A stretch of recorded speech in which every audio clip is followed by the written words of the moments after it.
udogo.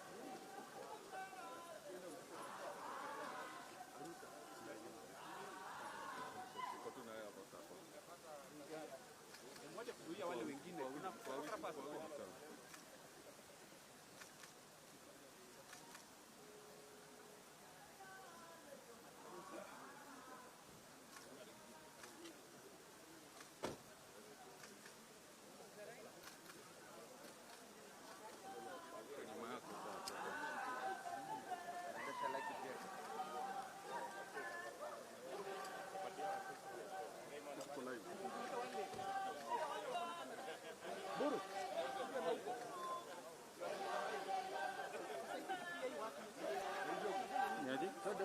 twende huko kabisa, twende huko.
kila mtu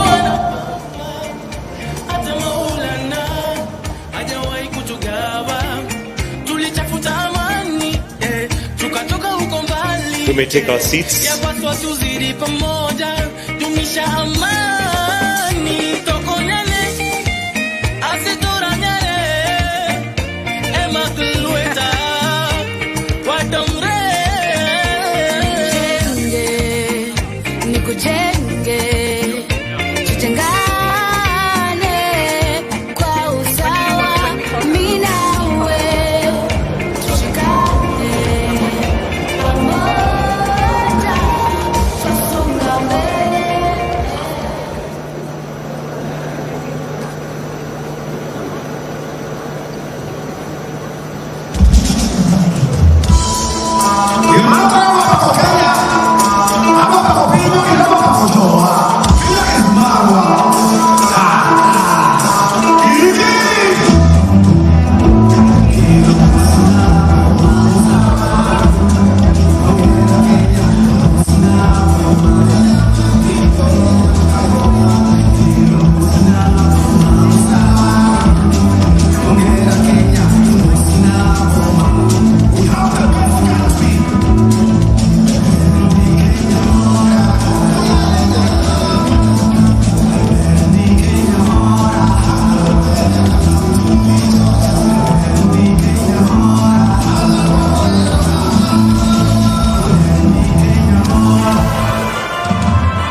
distinguished guests, and I see people still entering the room. Do come in, have a seat. A warm, warm welcome to Kenya. Karibuni Kenya. Can we ululate for Kenya and for this first ever Africa Climate Summit?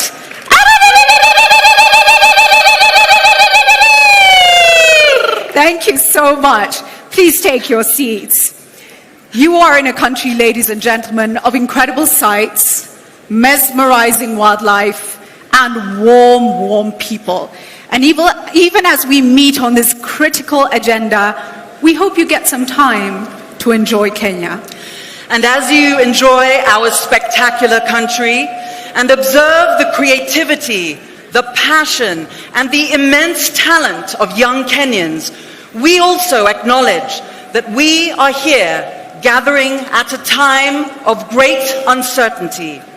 Soaring inflation, deepening polarization, widening inequalities, and the rapid advance of technology pose major challenges worldwide.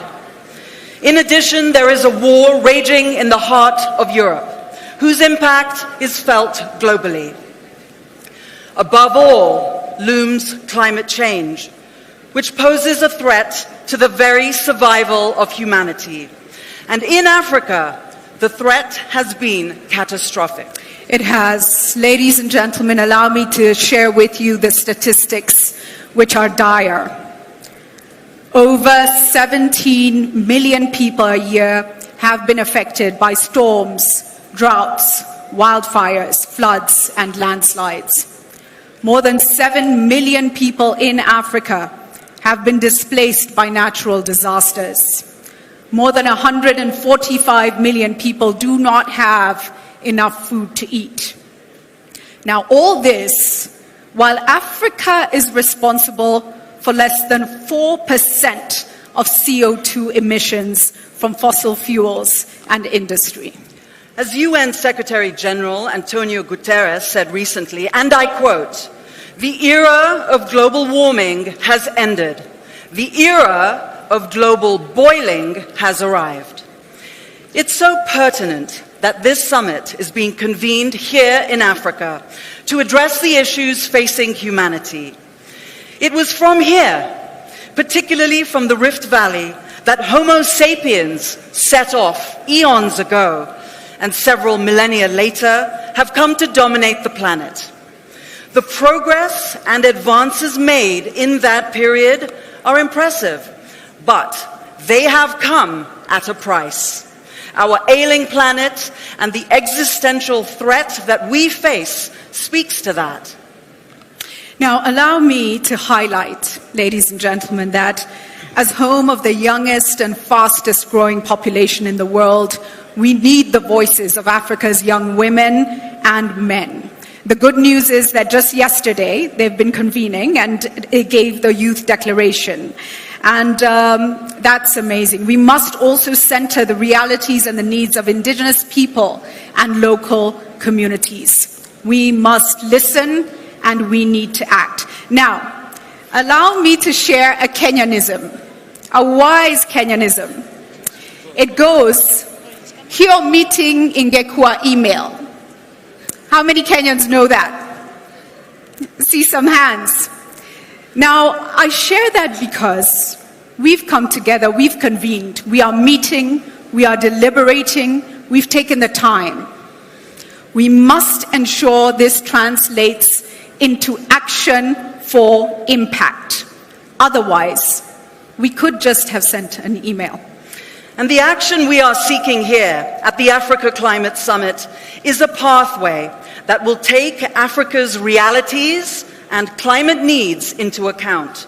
We want a global financial architecture that helps Africa grow and the world decarbonize. We want to unlock investments Africa needs to tap into its potential and resources. This summit is about creating a new narrative for climate action in Africa, building consensus and taking a unified step forward Twende kazi. Absolutely, let's do it. And say, just before we introduce the minister and ask her to come up, I want to settle the room and I want to rally us. Ladies and gentlemen, as you're taking your seats, can we please make a commitment that we will act following this summit, that we will collaborate, that action is critical and impact is critical? Could we give a round of applause to show our intent, our commitment, a promise to ourselves and the next generations? Thank you so much. Zain, would you introduce the minister? Absolutely. Thank you so much, Julie, and thank you everybody here for being here and for your commitment for what we're trying to do here. It is so important for Africa today and for all future generations. So to begin, it is my privilege to introduce our Cabinet Secretary for Environment, Climate Change and Forestry, the Honorable Soipan Tuya.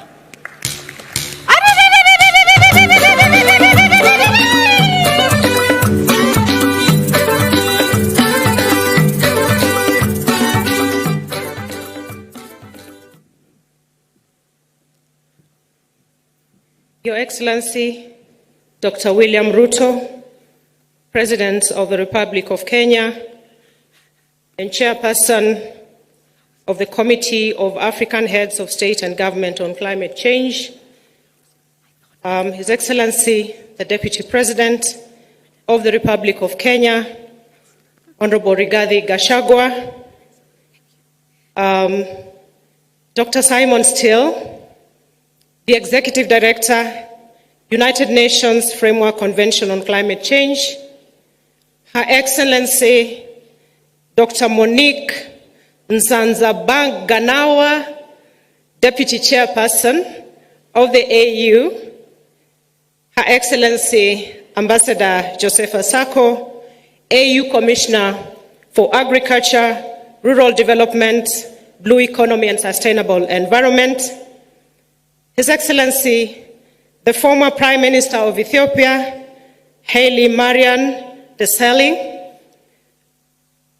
the Right Honourable Baroness Patricia Scotland, Secretary General of the Commonwealth, colleague ministers from Africa and across the globe, distinguished guests, ladies and gentlemen, good morning. I am very honored to welcome you to Nairobi, our beautiful green city in the sun. Today, I stand before you filled with pride and hope. As we begin discussions at the Africa Climate Summit, we look forward to your support towards an ambitious agenda to change the perception on the place of Africa in the global efforts to combat the climate change crisis. The journey that got us here today has been long in the making, thanks to the very visionary leadership of our heads of state and government, who took no less than 3 assembly decisions at the 32nd, 33rd, and 34th African Union Assembly sittings to make this African Climate Summit a reality. In a bold and courageous move, His Excellency, Dr. William Ruto, President of Kenya, at the COP27 in Sharm el-Sheikh in November 2022, did announce and offered to host the inaugural Africa Climate Summit here in Nairobi in his capacity as the chair of the Committee of African Heads of State and Government on Climate Change. Excellencies, honorable colleagues, distinguished guests, ladies and gentlemen, that moment is finally here with us. And I wish to express my profound gratitude to the African Union Commission as co-hosts of this summit, and especially to my sister Ambassador Josepha Sako, who together with her talented and dedicated team made sure that we were in strict adherence to the African Union instruments governing the hosting of summits. I am also very indebted to my colleague ministers of environment who have shown tremendous support and guidance and insight throughout this journey. The same goes to the African group of negotiators who have been guiding us through the process and supporting it up to where we are today. Ladies and gentlemen, our overarching goal for this summit is to chart a green growth pathway for the African continent, setting the stage for Africa to lead the globe towards a more ecologically responsible global industrialization, catalyzed by financing that is accessible, adequate, and affordable. Consequently, the summit does present to us, Africa, an opportunity to develop and present a new and bold vision for Africa as a continent with tremendous potential, abundant opportunities that can be used to solve the climate crisis. I therefore call upon all of us here to use the next 3 days to explore options as to how we can optimize Africa's abundant human and natural resources to leapfrog towards a low-carbon economy while opening new opportunities for climate finance, trade, investment, innovation, resilience, and green jobs. Excellencies, honorable colleagues, the climate change debate has entered a new era.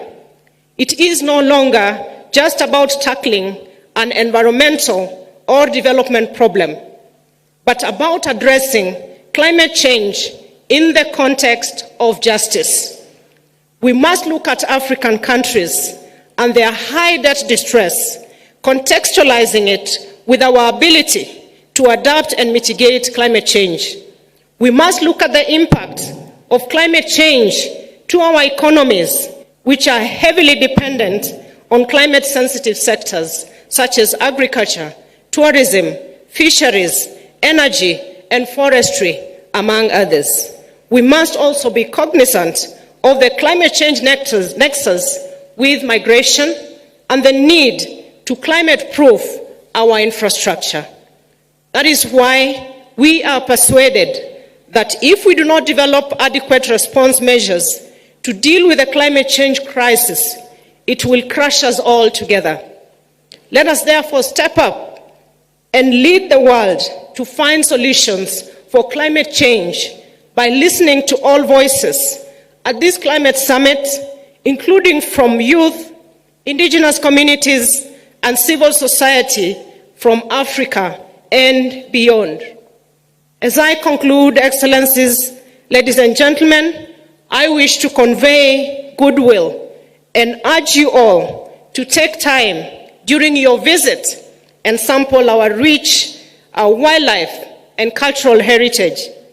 Her Excellency, Ambassador Sako, and myself wish at this early stage to extend an invitation, since this is a ministerial, we are beginning today, to invite you all later on to dinner this evening and more deliberations so that we can firm up the outcomes that we want to see coming out of this summit.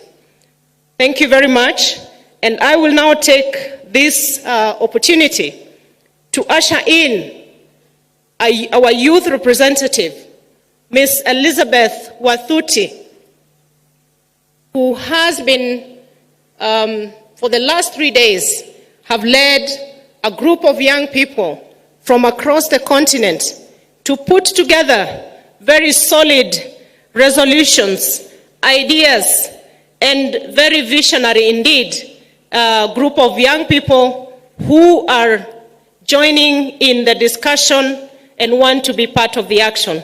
They say they no longer want to be bystanders.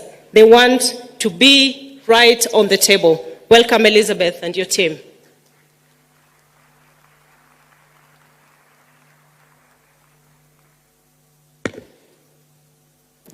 Thank you so much. Excellencies, distinguished delegates, invited guests, I stand on the observed protocol.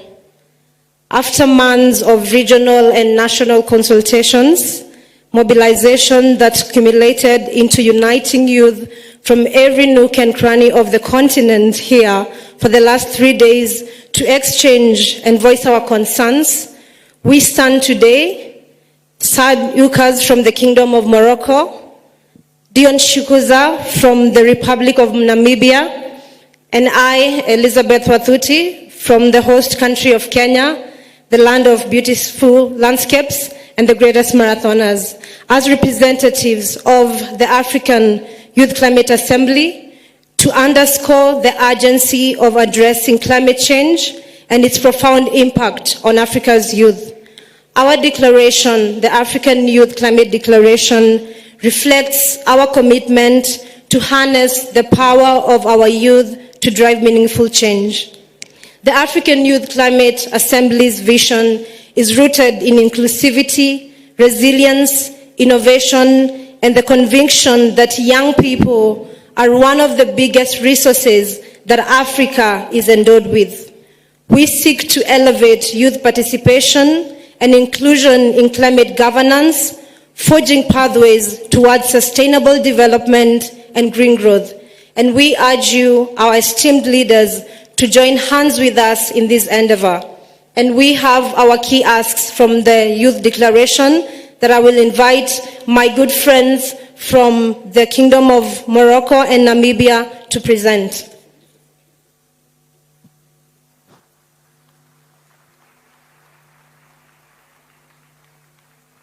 Thank you very much, Elizabeth. I stand on all observed protocol. The first demand that the Youth Climate Assembly came up with reads as follows. We oblige upon the key stakeholders to recognize, promote, and invest in the decision of the African Youth Climate Assembly to establish the Assembly as the principal forum.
Umoja wetu wa kitaifa ndiyo nguzo ya nchi yetu.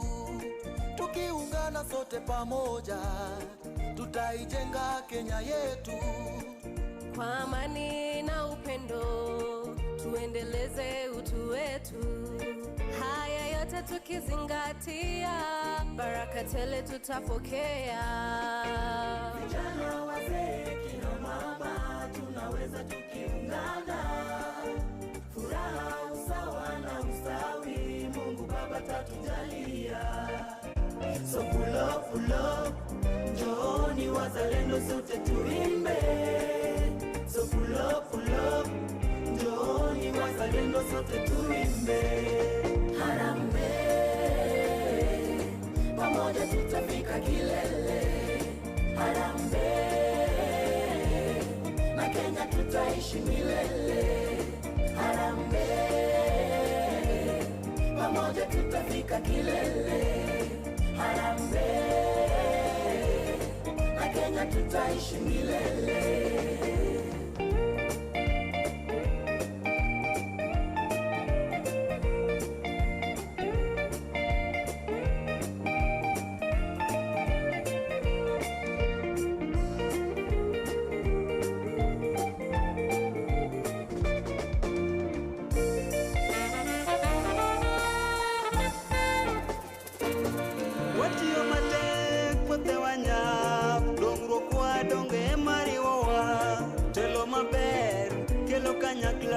Jo Kenya duto wanjo toka chiel.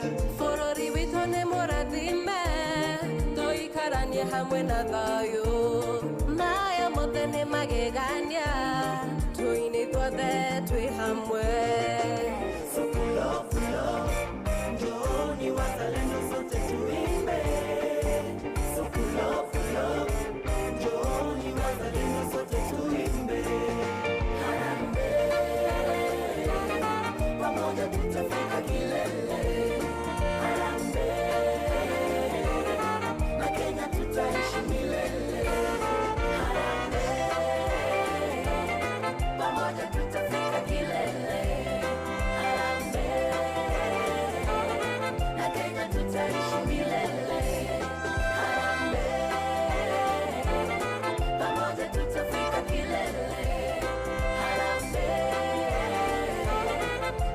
Tutaishi milele.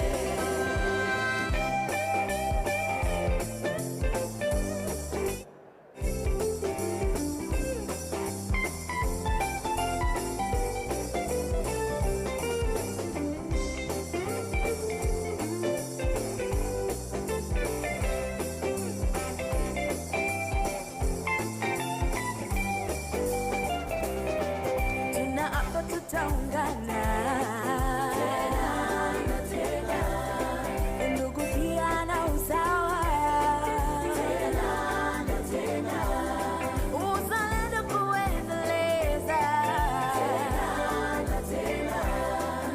Pamoja tutasimama tena na tena. Harambee, pamoja tutafika kilele. Harambee, na Kenya tutaishi milele. Harambee, pamoja tutafika kilele. Harambee, na Kenya tutaishi milele.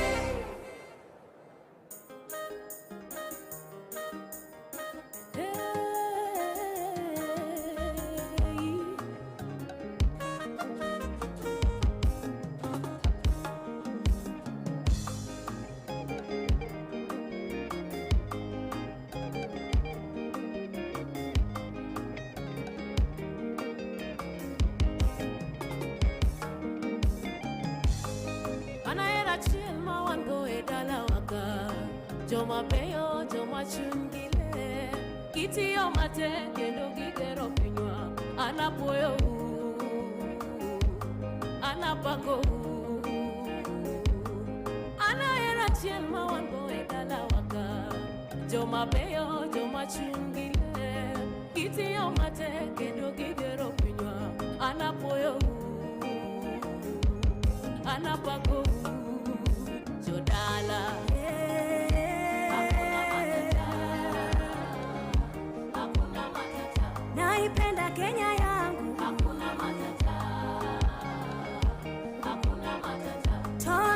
Twakaribisha kwetu, hakuna matata, hakuna matata. Nchi yenye baraka, hakuna matata, hakuna matata.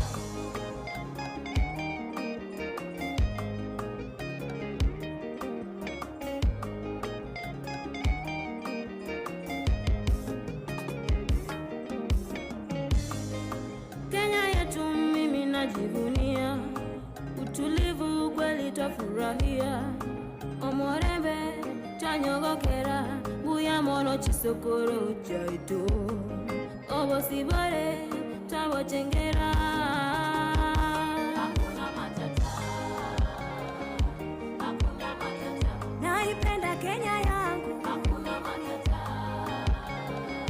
hakuna matata. Twakaribisha kwetu, hakuna matata, hakuna matata. Nchi yenye baraka, hakuna matata, hakuna matata. Utangamano wetu wafurahisha, umoja wetu sote wapendeza. Kenya ni yako, ni yangu, urithi wa mababu. Daima tudumishe amani, upendo na umoja. Kenya ni yako, ni yangu, urithi wa mababu. Daima tudumishe amani, upendo na umoja. Hakuna matata, hakuna matata. Naipenda Kenya yangu, hakuna matata, hakuna matata. Twakaribisha kwetu, hakuna matata, hakuna matata. Nchi yenye baraka, hakuna matata, hakuna matata.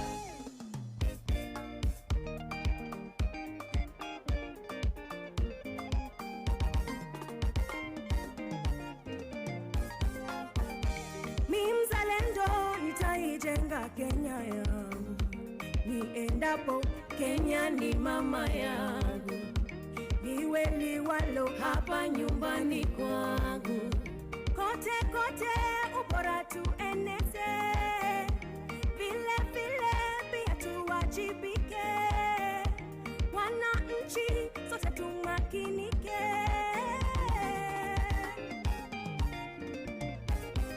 tungane tudumishe amani.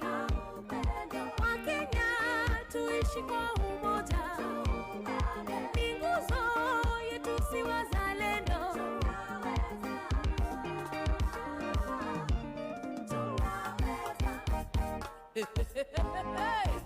Hii ni moto watu wangu. Ale, ale, ale, ale, ale, ale. Ale cheza, Wakenya tucheze pamoja. Ale cheza, Wakenya tucheze pamoja. Ale cheza, Wakenya tucheze pamoja.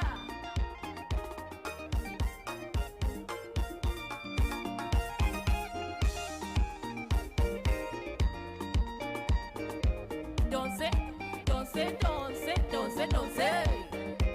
Danser, danser, danser, danser, danser. Danser, danser, danser, danser, danser.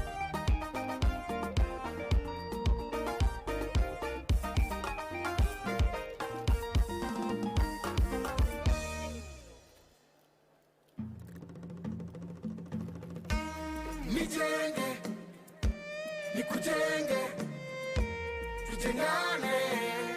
PPMC Production.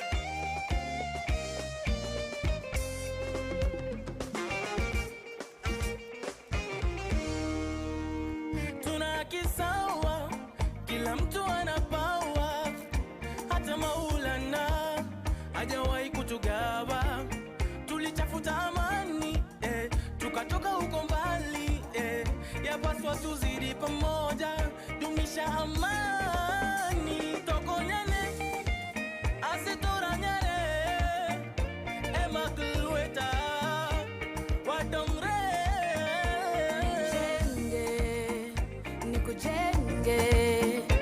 tujengane kwa usawa, mimi nawe tushikane pamoja, twasonga mbele.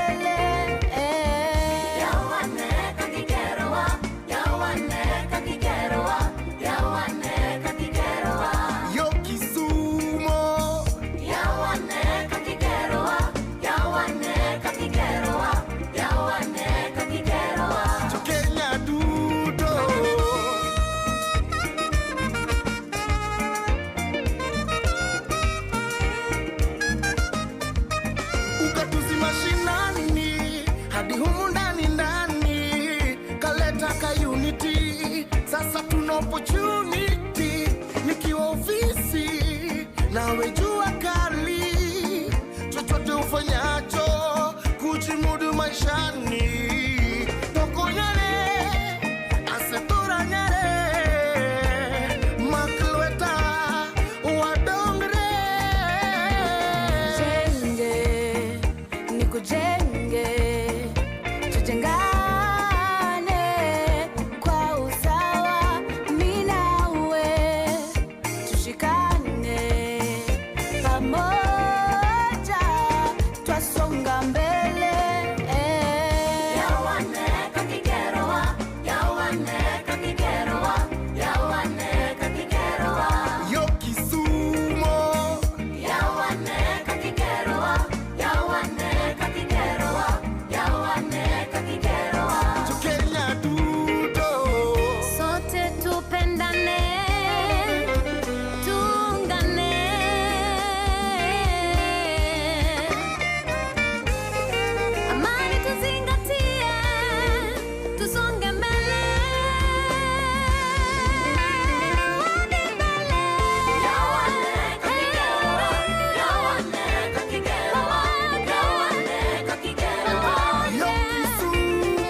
Moramba wa Kambere Nyambo. Ayayo, Nyamba.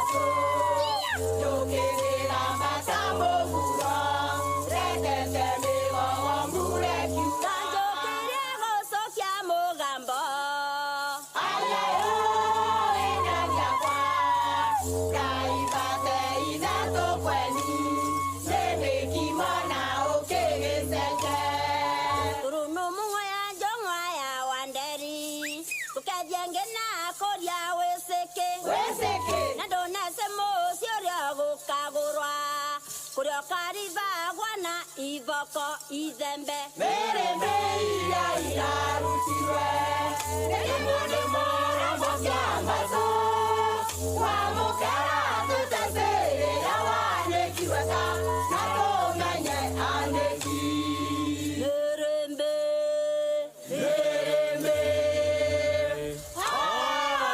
Ayaya Moloni kubebeya Udemo kenenga Wamura mwakyambazo Wadi murake buti Kutena ya mongana ya zogu Kanya ya mora Mbora rora wasiangera Nduma ya tukoke Molene wara ukandire Kutwena yombo Mbondo ya njogu Ngonyora mura Mbora rora Gwasiangera Nduma yo tukoke Mode le wora ukandire Kutwena yombo Mbando ya njogu Ngonyora mora Mbora rora wasiangera Nduma ya tukoke Molene wara ukandire Nduma yo tuko manja memore Yoria memore tone mivago Mwari mwara da nyinya yandogo Kakoria ona kiamba kore tia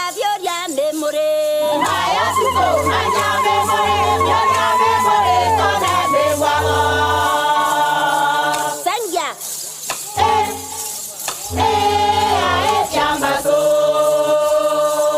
Sangya Chambazo Yeno muri ore goro abakirie ni mugenye bari jewe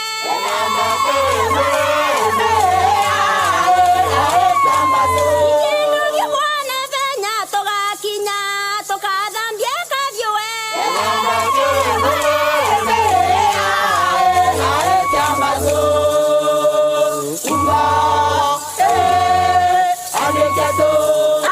Aneketo muramba chamba sane joma na wore Mura Ore Ode Aneketo na tothambia kavyo kauga nikere Seka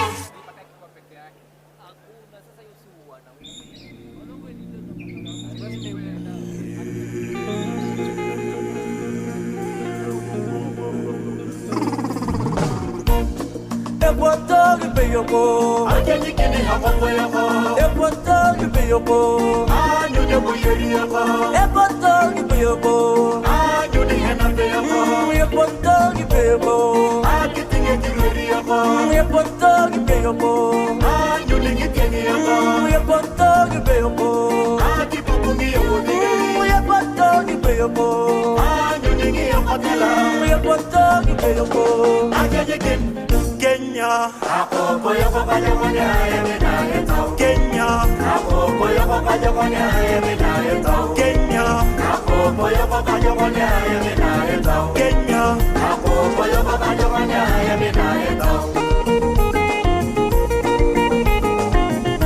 PPMC Production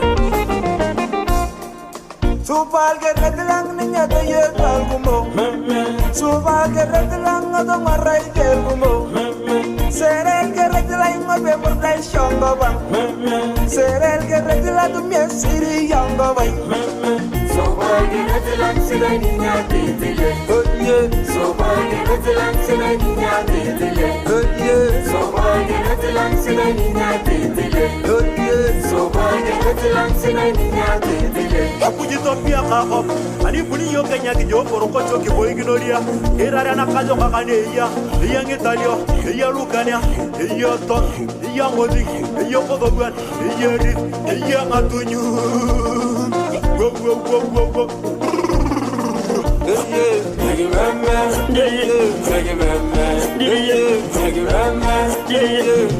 Epotogi peyoko Akeni kini hapo yako Epotogi peyoko Anyu de buyeri yako Epotogi peyoko Anyu de henate yako Epotogi peyoko Akitinge kiruri yako Epotogi peyoko Anyu de giteni yako Epotogi peyoko Akipupungi yodi Epotogi peyoko Anyu de giyakotela Epotogi peyoko Akeni kin Kenya, akokoyo pakajokonya yemenayeta. Kenya, akokoyo pakajokonya yemenayeta. Kenya, so why the Netherlands say ninya titile. Kenya, so why the Netherlands say ninya titile. Kama ni local, acha akae. BMC Production. Kamaveka, kamaveka, kamaveka, kamaveka, kamaveka, kamaveka, kamaveka, kamaveka.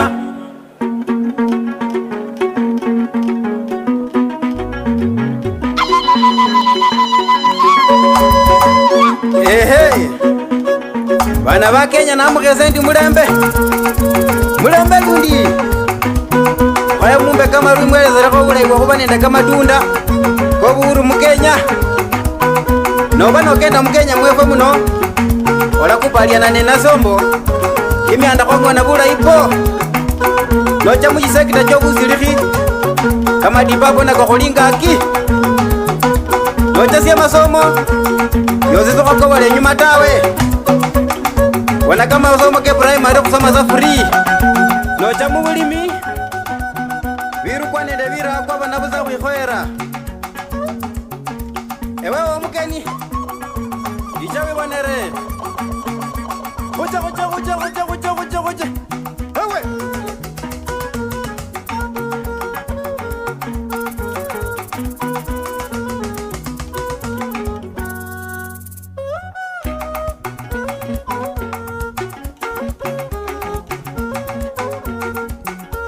muno awalo mazina ngali ai ulinende mulembe kuno okuwambanya alala ai ulinende mulembe ewala makaba kupela zandi mugali ai ulinende mulembe newela makaba kupela zandi mugali ai ulinende mulembe.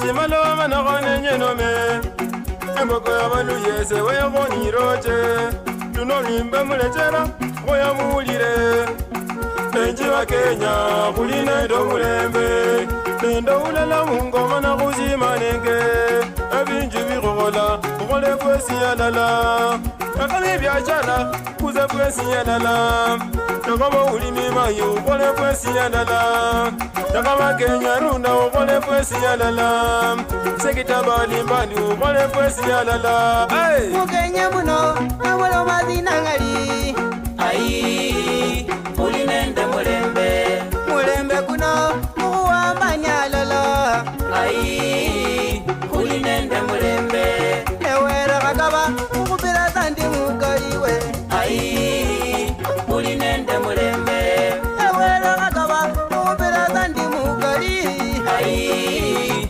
ulinende mulembe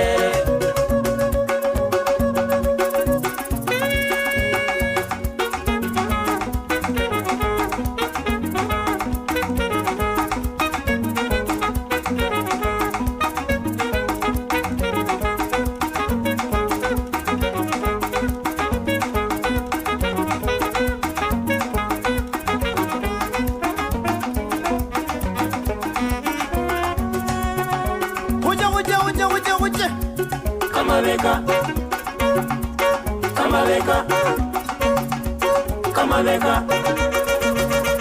Kamaveka Avaita ngare ngare akwarome ngare nane na kiono ngare ngare akwatuna ngare ara bukotu kwa wedia na odia ngani ngani ngana edole toro dio dugo twa mama ina kene kione kwa ngare ngare no boya ngai ewaya ngai ewaya ngai ewaya siangerare gatengare na chiandira ngare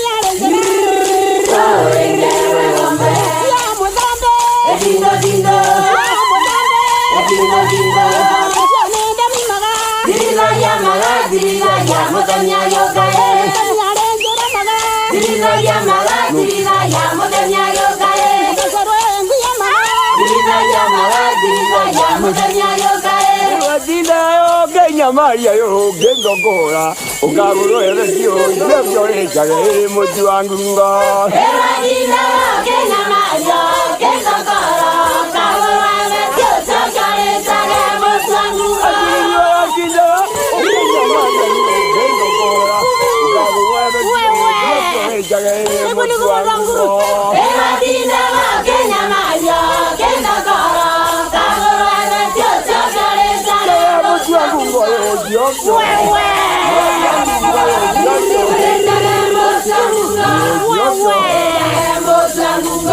yebyo ejale mutu angunga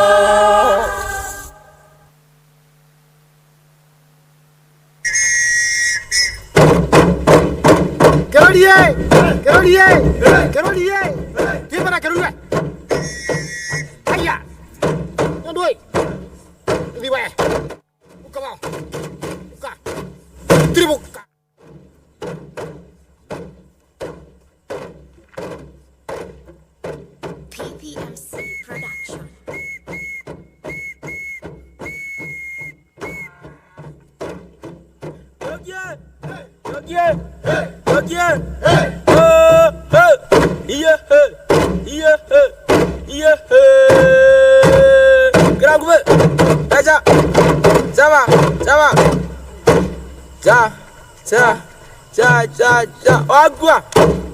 Cadro agua! Tro agua! Oh, comment? Comment? Ça va, ça va.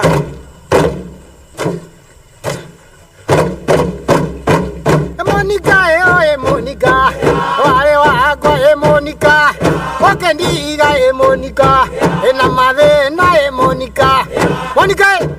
Monica! Timbana Monica. Wata! Wayaya! Wayaya! Wayaya! Wayaya! Wayaya! Avai, ta Monica, we! Swa! Wayaya! Wayaya! Avai, ta Monica! Swa! Avai, ta Monica! Aya! We! Swaga, we! Avai, ta Monica! Wait! Okay, truque.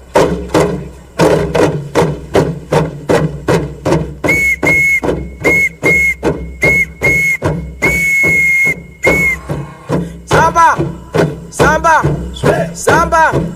Oh. Aïe. Toi qui es de quoi? Bon d'aller. Wajojo. Truque.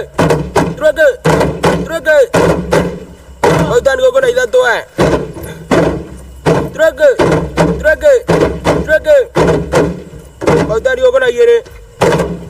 Truque. Oh yeah. Hello.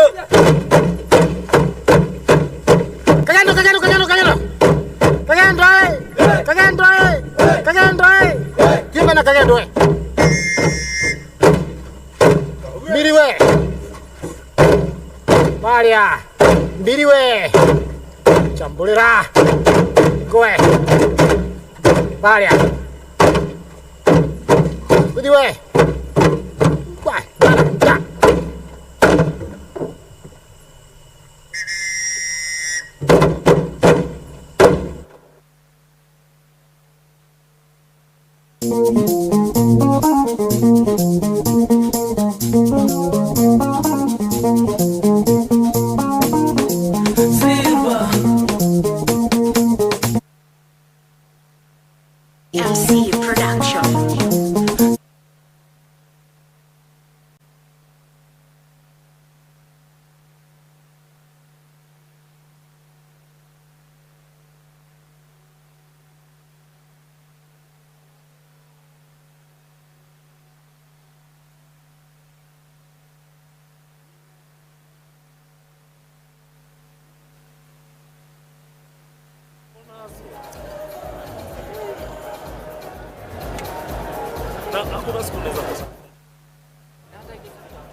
MC Production.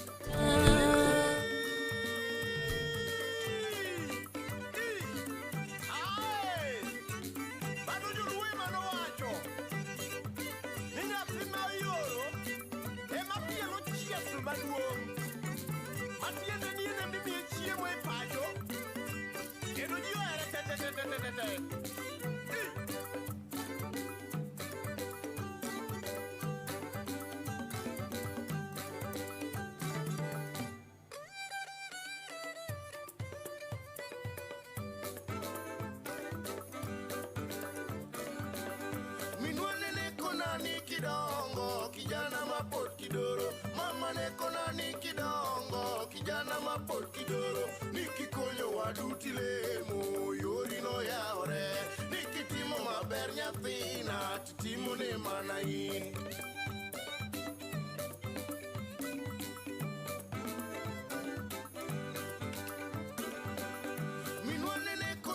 Kidongo, kijana mapod kidoro, mama neko nani kidongo, kijana mapod kidoro, nikikonyo waduti lemo, yori no yaore, nikitimo maber nyathina, titimo ne mana in. Wella, wella, wella, wella, wella, hey, hey, hey, hey. Watimatek mondo walos dongruogwa, watimo kamano wanabeko ala motegno, gimano sendiki e kitabu mar hawi, omiyo yuto chimo wanyaka chie, omiyo yuto chimo wanyaka chie.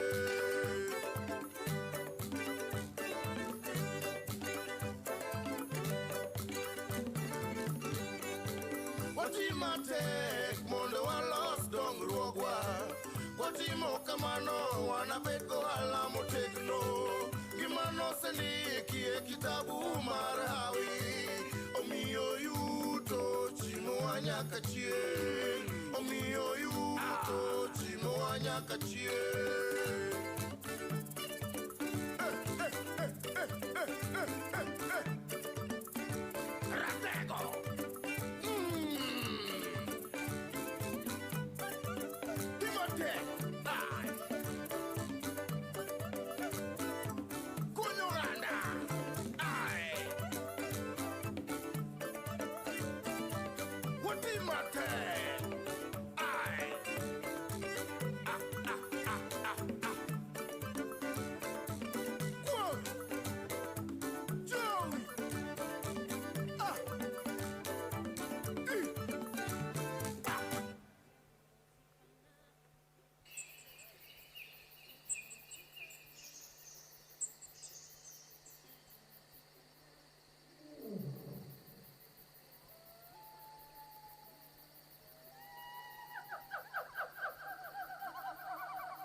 Distinguished guests, ladies and gentlemen, Yes, ladies and gentlemen, would kindly request and would like to settle the room. So we are requesting that we take our seats. We have 10 minutes before we start off. So kindly let's take our seats so that we are able to start off all on the right note. So kindly, wherever we are, let's take our seats. We have protocol officers who will help you find your seat. So kindly let us settle down. I request, please, that we settle down. Let us find our seats and settle down kindly. Tunaomba tafadhali tuweze kutulia.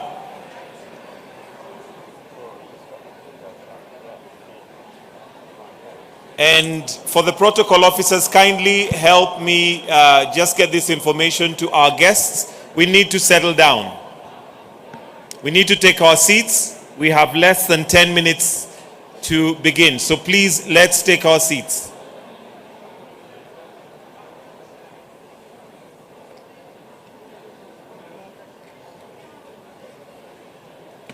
Again, kindly, let's take our seats. We need to do this as quickly as we can so that we are ready to begin in the next 10 minutes or so. So please, kindly, let's take our seats. Wherever we are, let's find our seats and sit down.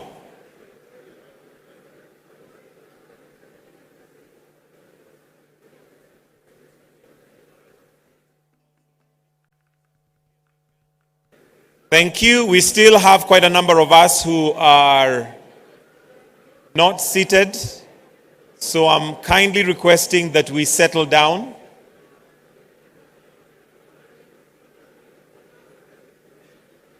And if the protocol officers present can kindly help me enforce this so that we have a room that's settled down. We have less than 10 minutes to begin.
Kindly, let's settle down. My request is that we find our seats and take our seats, please.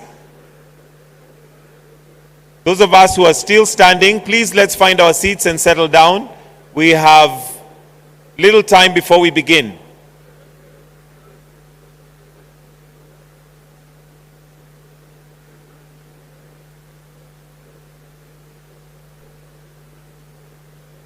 Please find your seat and take your seat. Kindly, let's take our seats. We need to settle the room, so please, let's take our seats.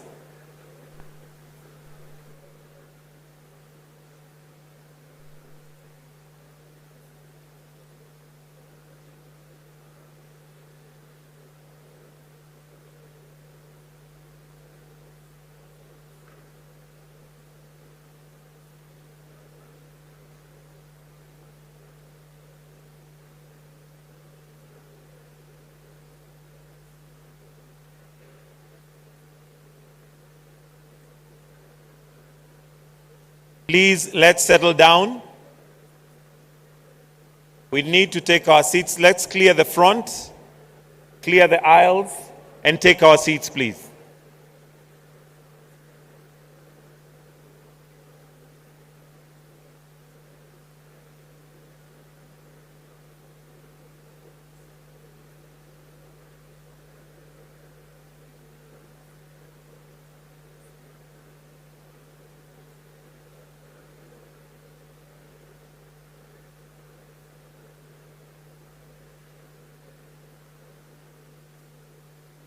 We still have very many of us to our right that have not taken our seats. Please, on this side, if we can kindly just take our seats.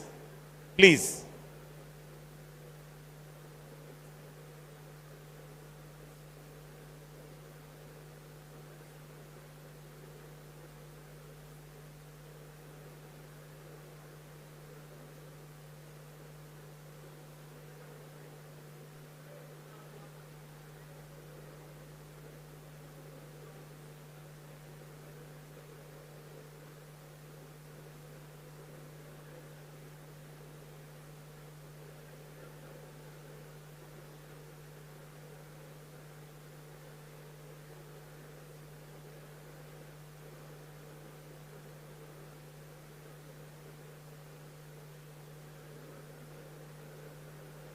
I request that we take our seats. We still have a huge number of us who are still standing. We need to take our seats. And if the protocol officers and security can kindly help me just enforce this, let's take our seats kindly. We need to settle down in readiness to start our session this morning.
Tukimwomba Mungu tutasonga mbele.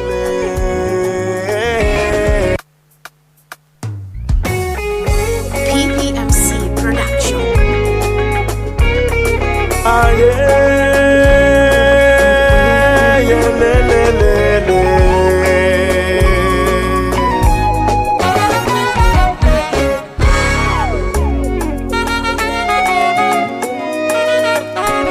Utofauti wetu ndio nguvu yetu, urithi wetu ndio fahari yetu. Tushikane mikono, tuje pamoja, tukimwomba Mungu tutasonga mbele.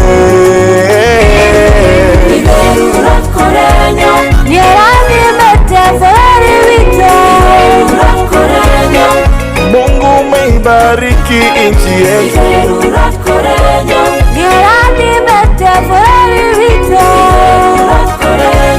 Twafurahia fahari yetu.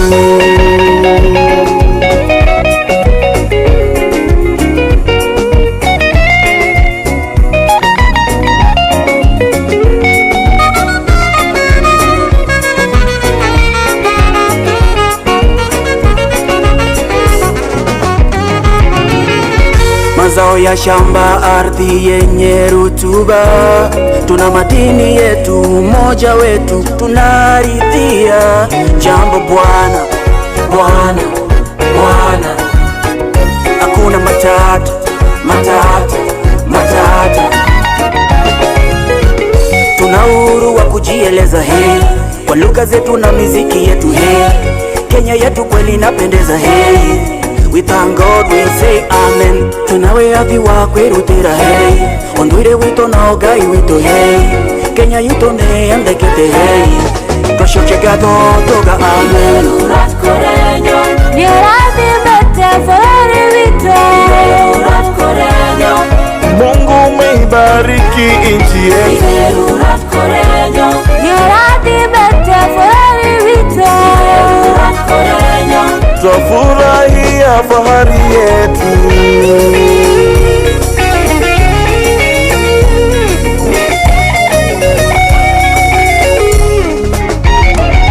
Umoja ni ngao, twajivunia mila na desturi, twasherekea utamaduni wetu. Unavutia amani, unavutia upendo, ibugaye atumye.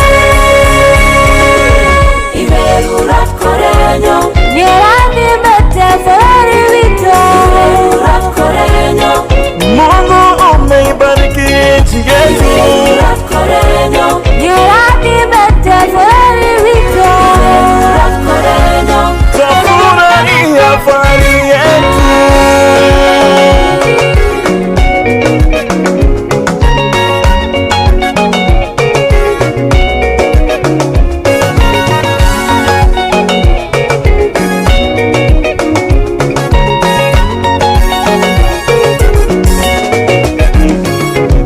Imerurat korenyo Nyeradi bete feri vito Imerurat korenyo Mungu umeibariki nchi yetu. Imerurat korenyo Nyeradi bete feri vito Imerurat korenyo Twafurahia fahari yetu.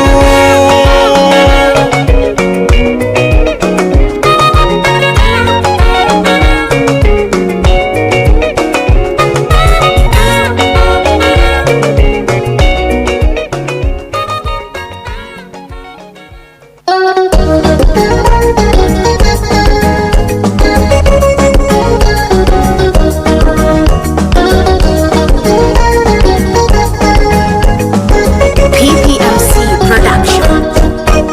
Itelada watu yemoriki nodia Moni atachaman edila wataro tanyipei Itelada watu yemoriki nodia Moni atachaman edila wataro tanyipei Ocean my rugoto maroroi Sebata Mutembei ningobo Nemetoke tomote nembasho Nemete haisulela rabali Let different pace and harmony One type, one culture, liberty Together and got no fun unity And we bless our nation. Ocean my rugoto maroroi Sebata Mutembei ningobo Nemetoke tomote nembasho Nemete haisulela rabali Let different pace and harmony One type, one culture, liberty Together and got no fun unity And we bless our nation. Amen. Itelada watu yemoriki nodia Moni atachaman edila wataro tanyipei Itelada watu yemoriki nodia Moni atachaman edila wataro tanyipei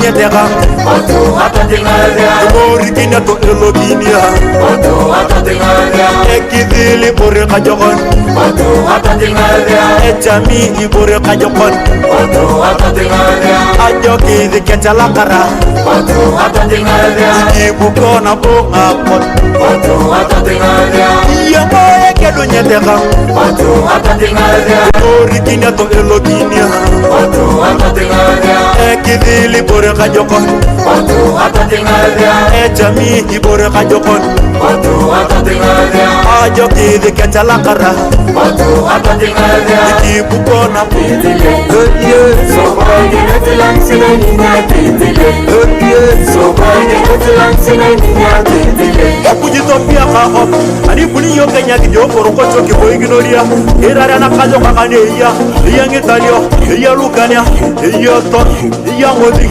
iya kodogwan iya ri iya ngatunyu wo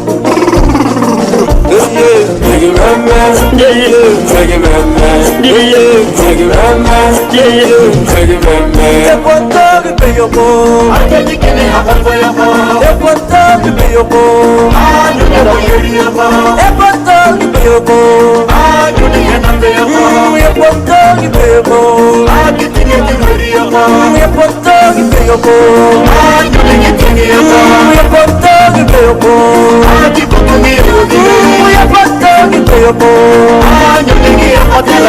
Yepotogi bebo Kenya Kenya Kenya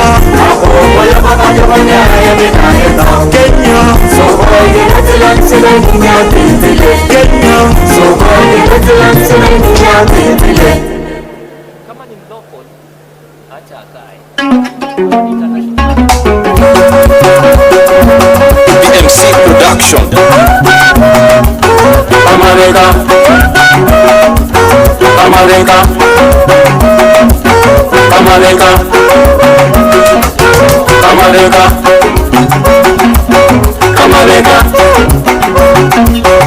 America America America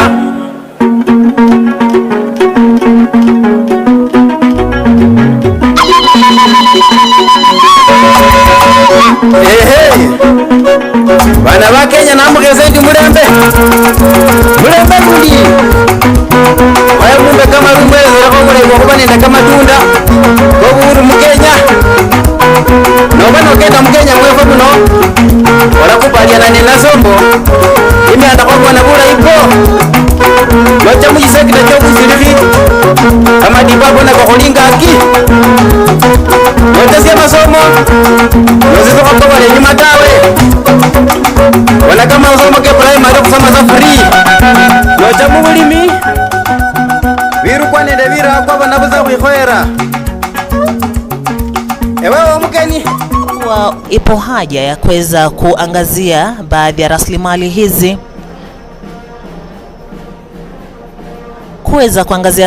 hizi, na kuhakikisha kuwa zinaweza kufaidi bara hili la Afrika, ikizingatiwa kuwa mtazamaji, bara hili la Afrika lina madini ya kutosha, madini ambayo yanaweza kuuzwa, yanaweza kunadiwa, na Afrika ikaweza kupata pesa za kuweza kudhibiti majanga ambayo yamekuwa yakikumba bara hili. Lakini madini haya yamekuwa yakinadiwa, yakiuzwa kwa mapato ya chini sana, ikawa kwa basi Afrika haipati pesa za kutosha kuweza kudhibiti majanga ambayo yanakumba taifa hili, bara hili mtazamaji. Kama unavyoona mtazamaji, muda si mchache kongamano hili special litakuwa liking'oa nanga, na tunatarajia kuweza kuona mijadala mbalimbali vile vile ambayo inagusia masuala kama vile ya kaboni, kunadiwa kwa kaboni katika masoko mbalimbali, huku Afrika ikipewa kipaumbele, akisema kuwa Afrika ikiwa ni bara ambalo linatoa gesi kali ya chini ambayo ni 4%, lakini athari ambazo bara hili linakumbwa nalo ni athari kali sana mtazamaji, athari ambazo zimesababisha watu wakaweza kupoteza maisha yao, athari ambazo zimeweza kufanya baadhi ya watu mtazamaji wakakosa chakula. Kumekuwa na ukame katika baadhi ya mataifa ya bara Afrika, na tunatumai kuwa basi katika kongamano hili wataweza kupata suluhu angalau ya jinsi ambavyo wataweza kukabiliana na majanga kama hayo ya ukame, vimbunga, mafuriko mtazamaji.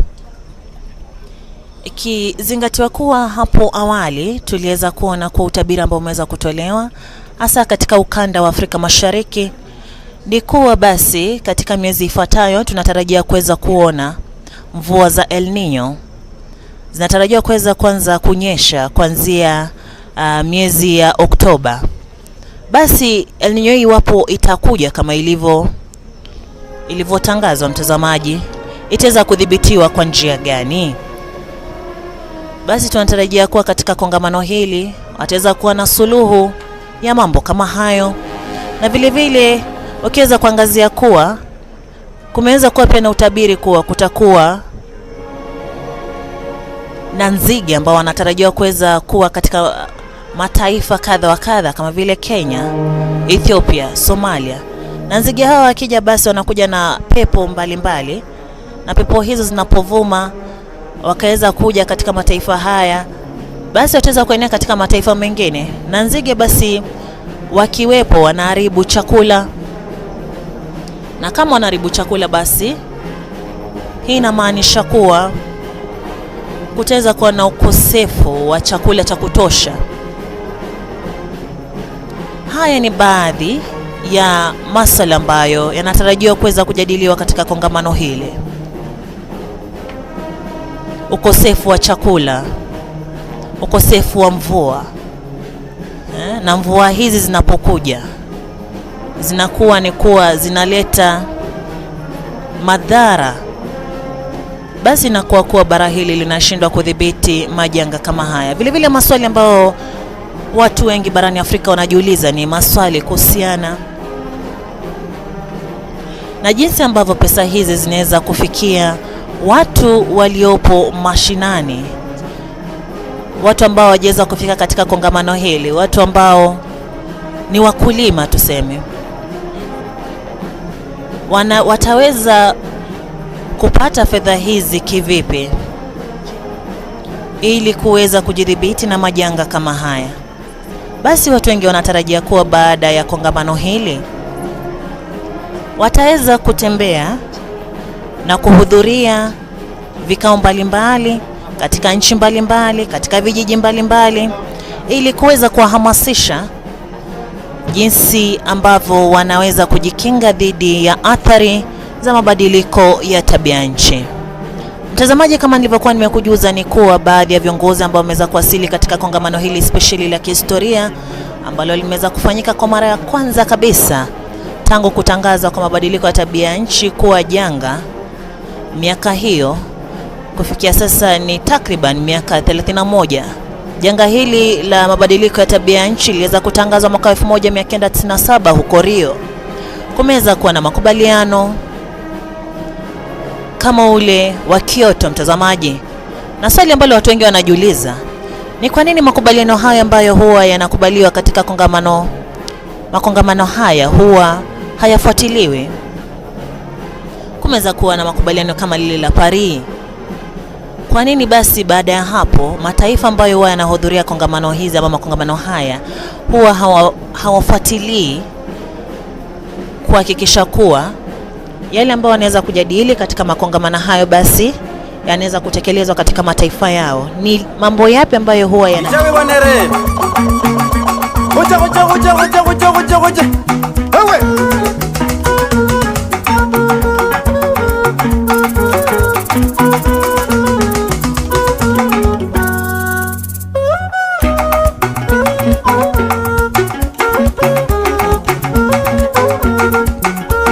muno walo mazina ngali ai ulinende mulembe kuno okuwambanya alala ai ulinende mulembe ewala makaba ubela zandi mugali ai ulinende mulembe newela makaba ubela zandi mugali ai ulinende mulembe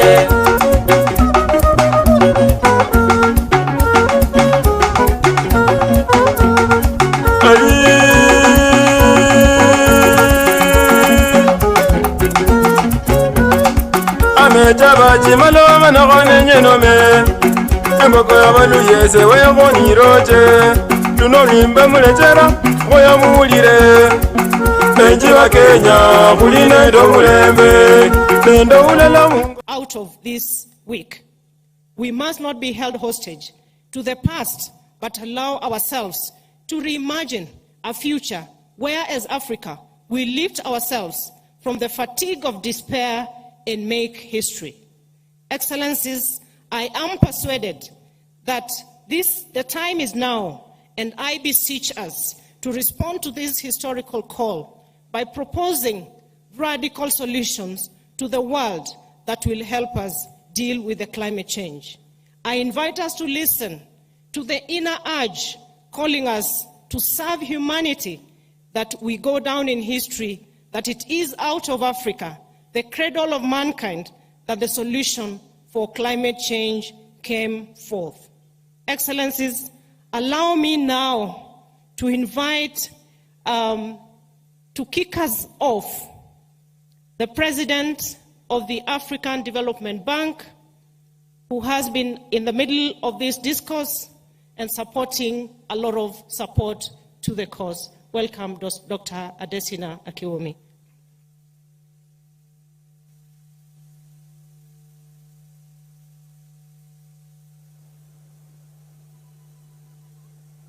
Thank you very much, Cabinet Secretary. Your Excellency, William Ruto, President of Kenya, and our gracious host, and my dear brother. Your Excellency Azali Assoumani, President of Comoros and Chairperson of the African Union. Your Excellencies, Heads of State and Government. Your Excellencies, the First Ladies. Your Excellency Moussa Faki, Chairperson of the African Union Commission. Your Excellency Antonio Guterres, Secretary General of the United Nations. We are also joined today by Your Excellency Ban Ki-moon, former Secretary General of the United Nations. Your Excellency Ursula von der Leyen, President of the European Commission. Your Excellency Mustafa Madhoudi, Prime Minister of Egypt. Your Excellency Sultan Al-Jaber, COP28 President-designate, honorable ministers, ambassadors, heads of diplomatic missions, the amazing youth and women of Africa. Distinguished ladies and gentlemen, good morning, everyone. Habari sa asubuhi. I think I got it right somehow. I wish to commend you, Your Excellency President Ruto, for your excellent leadership in convening this Africa Climate Summit, and for your dynamic and passionate leadership in spearheading Africa's first Climate Summit. Thank you very much, Mr. President. Thank you for hosting us all in this beautiful nature-blessed country of Kenya. The African Development Bank is pleased to be a major sponsor of the Africa Climate Summit. The presence in such large numbers of Your Excellencies, heads of state and government, ministers and development partners from around the world says it all. Africa's voice on climate change will resonate across the world. The Africa Climate Summit will shape the future pathway of Africa's development. We gather because the people of Africa expect us to act. We gather because the future of the youth of Africa is at stake. We gather because we must galvanize global actions on climate. We gather because our collective existence is at risk. Climate change is short-changing Africa. Droughts and floods have been increasing across the continent. No country is spared. As we gather today, if we strain our ears enough, we will hear the calls of urgency from farmers whose crops and livestock are being destroyed, the voices of fishing folks whose catch is reducing and livelihoods are being imperiled, the voices of the young whose future is being compromised, the voices of women and children who bear the brunt of climate change, the voices of economists unable to cope with the ever-rising costs of climate-induced risks. We have a duty and responsibility to hear these voices and to act with a greater sense of urgency. And responding requires action at three levels. At the global level, the developed economies must meet their commitment to provide $100 billion annually in climate finance. The global climate financial architecture must be changed to prioritize the needs of Africa. At the national level, we must accelerate actions on climate adaptation. And that is why the African Development Bank has committed to providing $25 billion towards climate finance by 2025. We have also launched the African Adaptation Acceleration Program, together with the Global Center on Adaptation, the largest climate adaptation program in the world. Africa must develop with what it has, not what it does not have.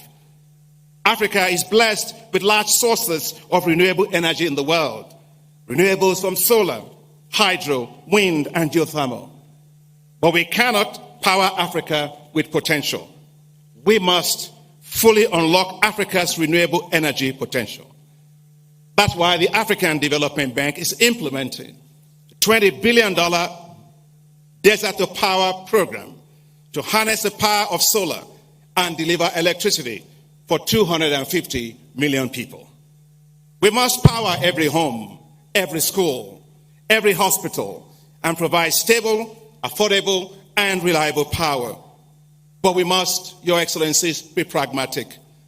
Africa must use its natural gas and combine it with renewable resources.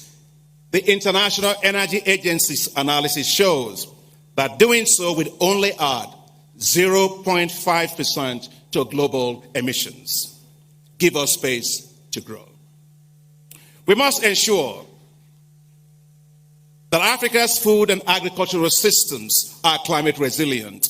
The African Development Bank's flagship program, Technologies for African Agricultural Transformation, has provided 12 million farmers in 21 countries with climate resilient agricultural technologies. In Ethiopia, climate resilient wheat varieties supported by the bank has helped it to become self-sufficient in wheat in just 3 years. We are acting at scale to feed Africa with climate resilience. Under the leadership of President Macky Sall, as the then chairperson of the African Union, and the strong leadership of you, our heads of state and government, we succeeded with the Feed Africa Summit held in Dakar in January. We developed food and agriculture delivery compacts for African countries. We have mobilized, Your Excellency Presidents, heads of state and government globally, $72 billion to support African countries to implement these food and agricultural delivery compacts and to assure food security and food sovereignty within 5 years, and doing so with climate resilient agricultural systems. I wish to recognize all development partners from around the world and the African Union Commission who work so tirelessly with us to make this happen. Thank you very much. We will repeat this at the Africa Climate Summit with the development of climate change adaptation investment compacts to help channel financing to national climate adaptation action at scale. We must ensure that resources mobilized do not stay simply in government offices, but reach and protect the lives of people in our villages, in our towns, and in our cities. All lives must be protected from climate change. We must put the youth and women at the core of climate financing. That's why the African Development Bank and the Global Center on Adaptation are announcing here today the launch of a $1 billion facility for Youth Adapt program that will accelerate access to financing for the youth to tackle climate change. The youth are not just the future of Africa, the youth are the present of Africa. The African Development Bank is also rolling out the establishment of youth entrepreneurship investment banks, new financial institutions that will support and grow the businesses of the youth all across Africa. Finally, we must revalue, Your Excellencies, the wealth of Africa by accounting for the proper valuation of its abundant natural resources, including its vast forests that sequester carbon. Few may know that the Congo Forest Basin is the world's largest carbon lungs, larger than the Amazon forest. Yet, Africa's rich nature wealth and the global value of its carbon it sequesters for the world are not accounted for in the estimation of its GDP. It is not enough to praise Africa for its rich natural capital. Its GDP must take that into consideration. Africa's GDP must therefore be revalued based on its carbon sequestration and biodiversity, which provide global public goods. If this is done, the debt to adjusted GDP ratio of several African countries will be much lower, and they will have greater headroom to borrow more financing to support their development, including investing in the greening of their economies.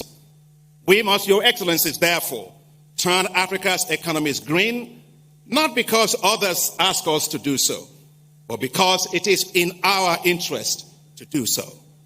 Africa must develop its own carbon markets, properly price its carbon, and turn its vast carbon sinks into new sources of enormous wealth.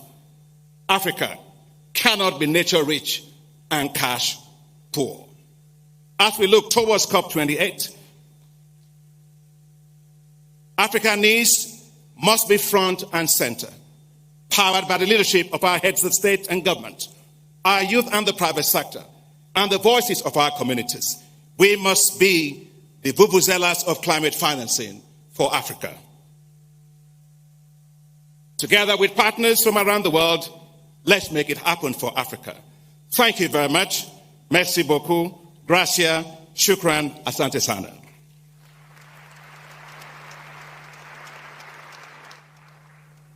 Excellencies, our next speaker is His Excellency Musa Faki Mahamat, the Chairperson of the African Union Commission.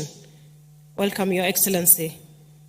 A formidable global reputation of peacekeeping. We know you have.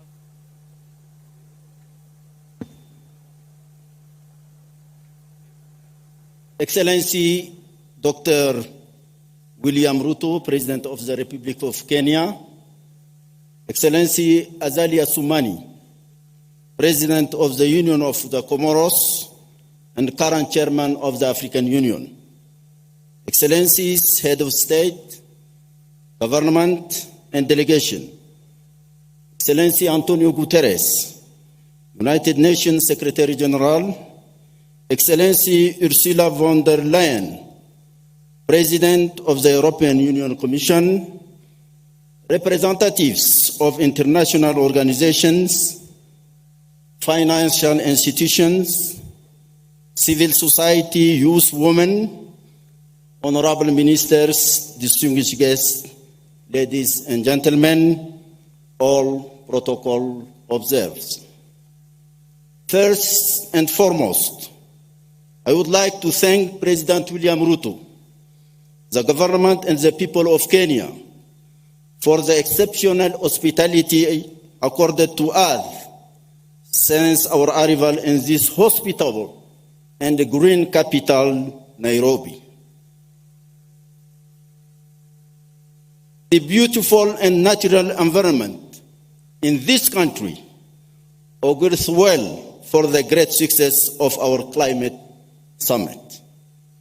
The organization of this climate summit in such friendly conditions in just 6 months, thanks to the decision of the African Union Summit last February, is striking proof of the excellence of your leadership, dear friend William.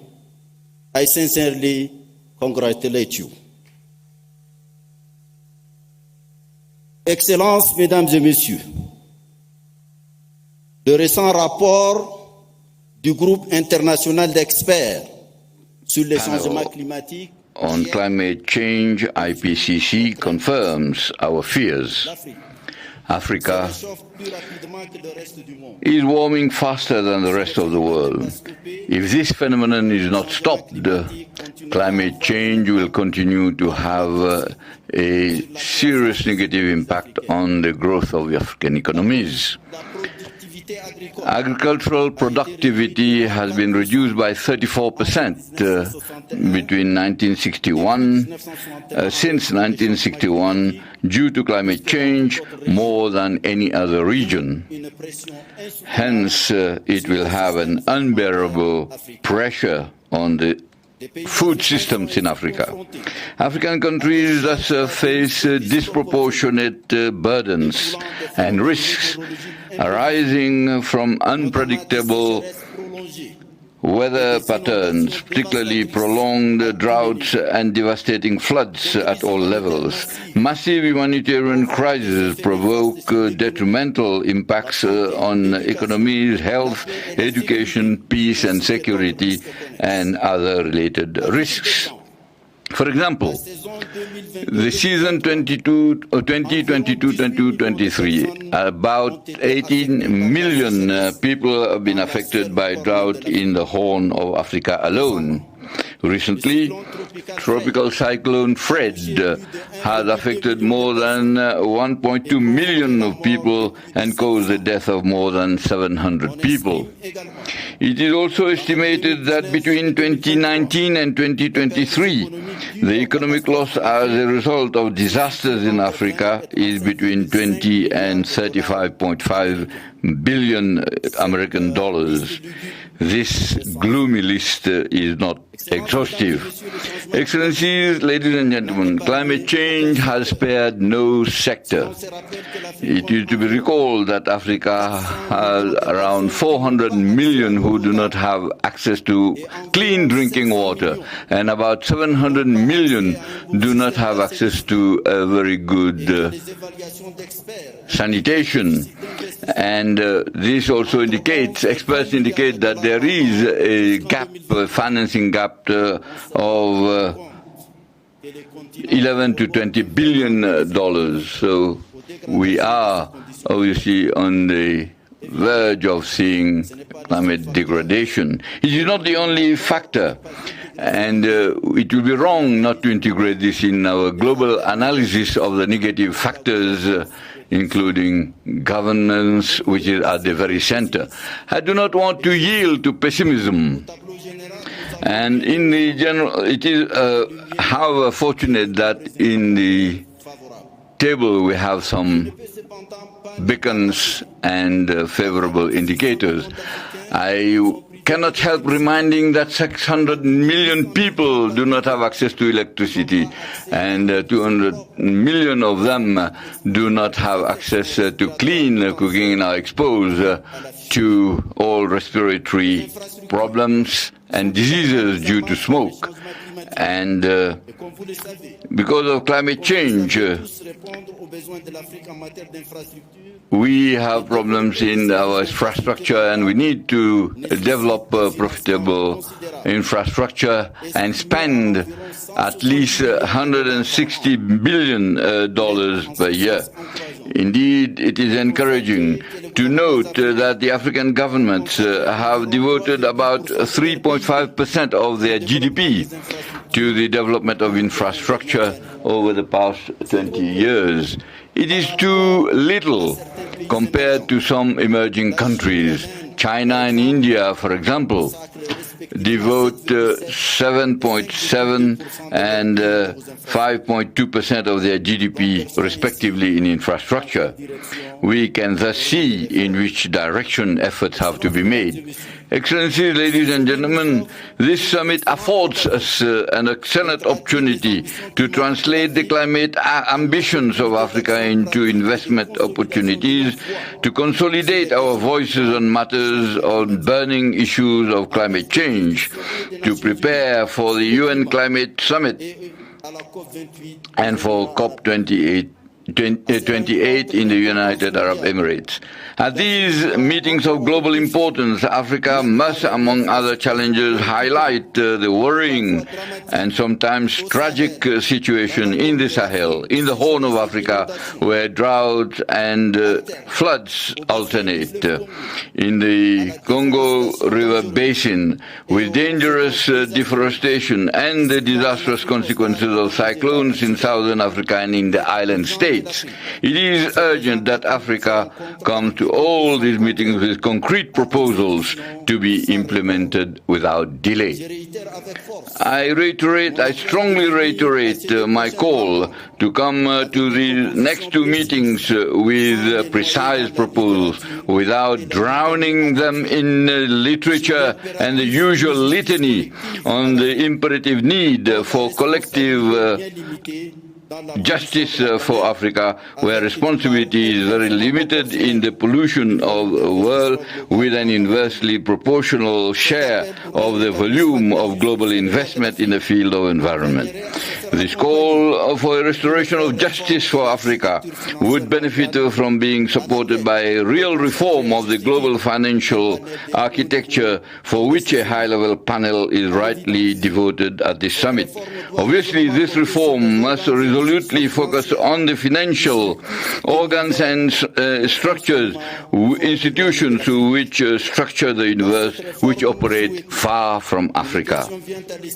In this desired reform, a question comes to mind: the weight of the debt and the financing gap of the SDGs. Africa alone represented a need of $1.3 billion per year for sustainable development needs by 2030, while the financing needs for SDGs in the same period were $2.5 billion for financing developing countries.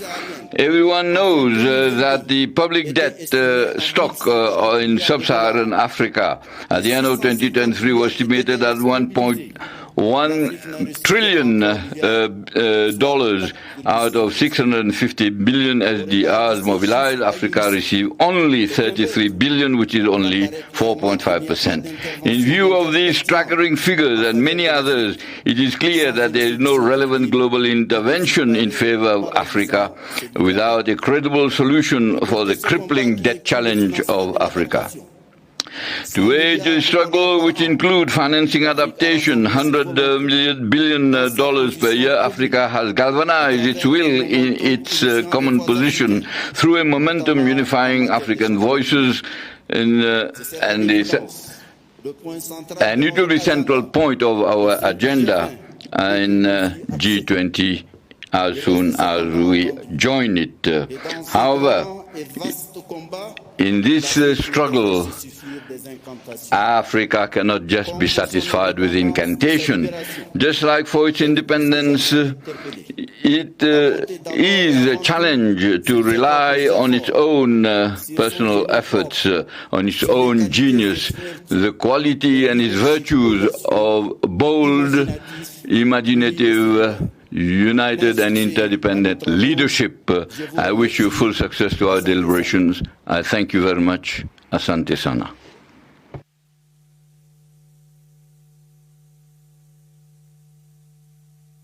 Excellencies, we are overwhelmed by the support that we have received for the summit, and we want to listen to each and every one of us. So I would like to plead with your Excellencies that we stick to the agreed 5 minutes so that we can have everybody speaking to this. Next, Excellencies, out of COP27 in Egypt was the establishment of a loss and damage fund and the finalization of the details to implement the Santiago network. It was also the first time food security was recognized in the COP conversations.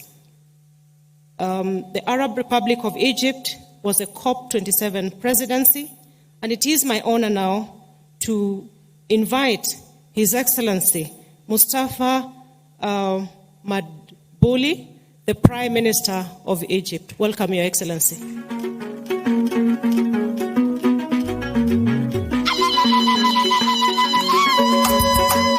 Hey, bana ba Kenya na mugeze mulembe.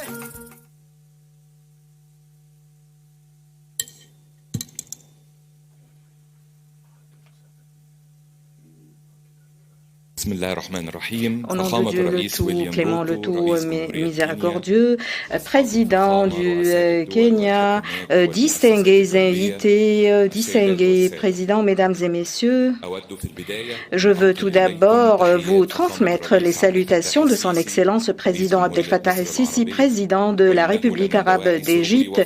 Il m'est un grand privilège de participer au nom de l'Égypte à cette réunion de haut niveau et je félicite son Excellence président Ruto et Kenya qui a voulu bien abriter cette réunion qui survient après le succès de la réunion de la COP 27.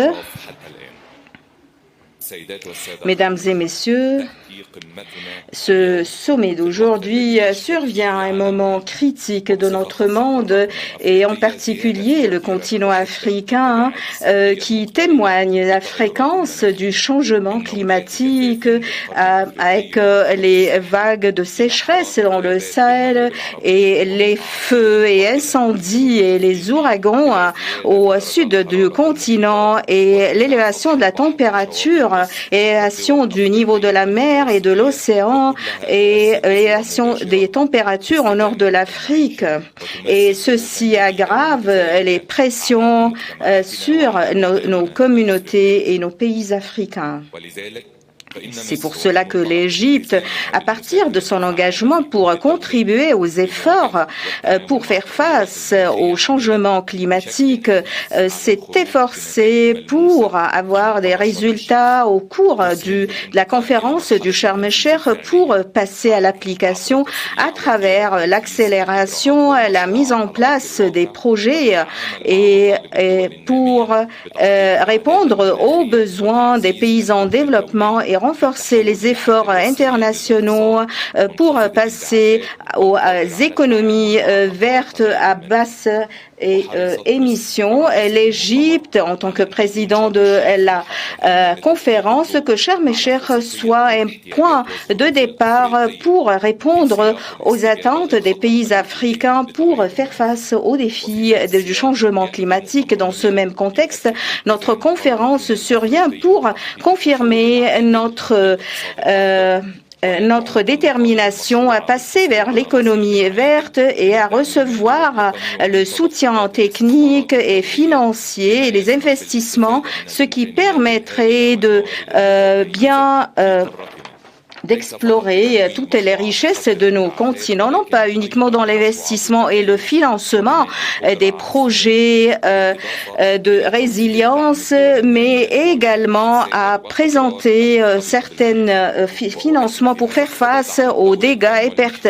Et je confirme le rôle qu'entreprend le comité des présidents africains et le comité des conférences, le comité des ministres de l'environnement africain pour faire face au changement climatique et ses répercussions néfastes. Mesdames et messieurs, le fait de s'élargir dans les ressources renouvelables sont au sein du modèle de développement et c'est ce qui a été bien félicité par les pays au cours des CDN et notre continent est riche par des exemples qui ont pris l'Égypte qui est arrivé à réaliser 20% de la production de l'énergie des sources renouvelables, mais nous aspirons à atteindre 40% dans ce cadre.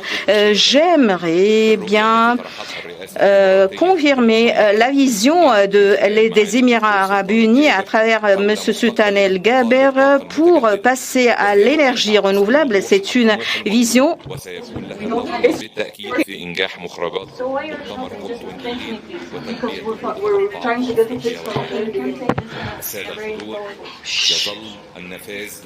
Access to finance is the bottleneck that faces Africa and developing countries to turn its dreams and plans to reality, to contribute in solving the climate issue.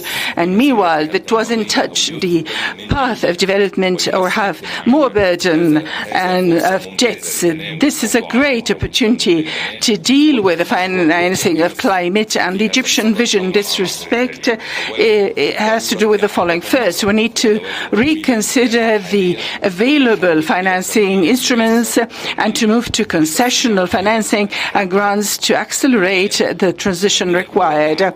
Second, we need to reconsider the capital flow to ensure that Africa should get its fair quota of financing. We need to emphasize that financing climate is an additional and a new kind of financing, and it does not take a piece of the development financing. We need to activate an active and good mechanism to use the current and existing debts to turn those debts into financing climate. In this regard, we're looking forward that Dubai meeting would be breakthrough in the pledges of advanced countries to provide an annual amount of $100 million for climate. It is a symbolic pledge because we do have a historic responsibility. In conclusion, I'd like to re-emphasize that the nature of climate change and dealing with can only be through cooperation based on enhancing a multilateral system, based on equity and justice, bearing into consideration the specificity of each country. And I'd also emphasize what Kenya proposed as a vision to draft and to formulate our discussions in this meeting, and re-emphasize that Egypt, as head of the current session of the UN climate meeting in Dubai, the COP28, and we believe its support to build up on the outcomes of Sharm el-Sheikh and to have more outcomes. We fully support them in their efforts. Thank you very much.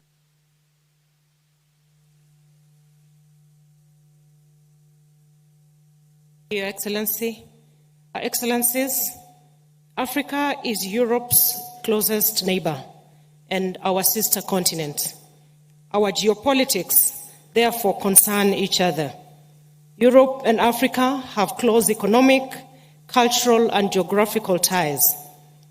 To speak for the European Commission, I would now take this opportunity to invite Her Excellency Ursula von der Leyen, the European Union President. Welcome, Your Excellency.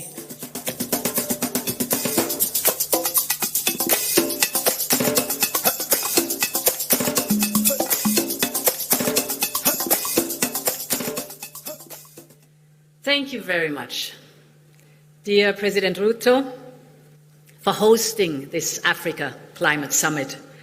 And thank you very much for your leadership on climate action ever since you took office. I very much welcome Kenya's Climate Change Act 2023 that was launched during this summit and that puts strong emphasis on carbon markets.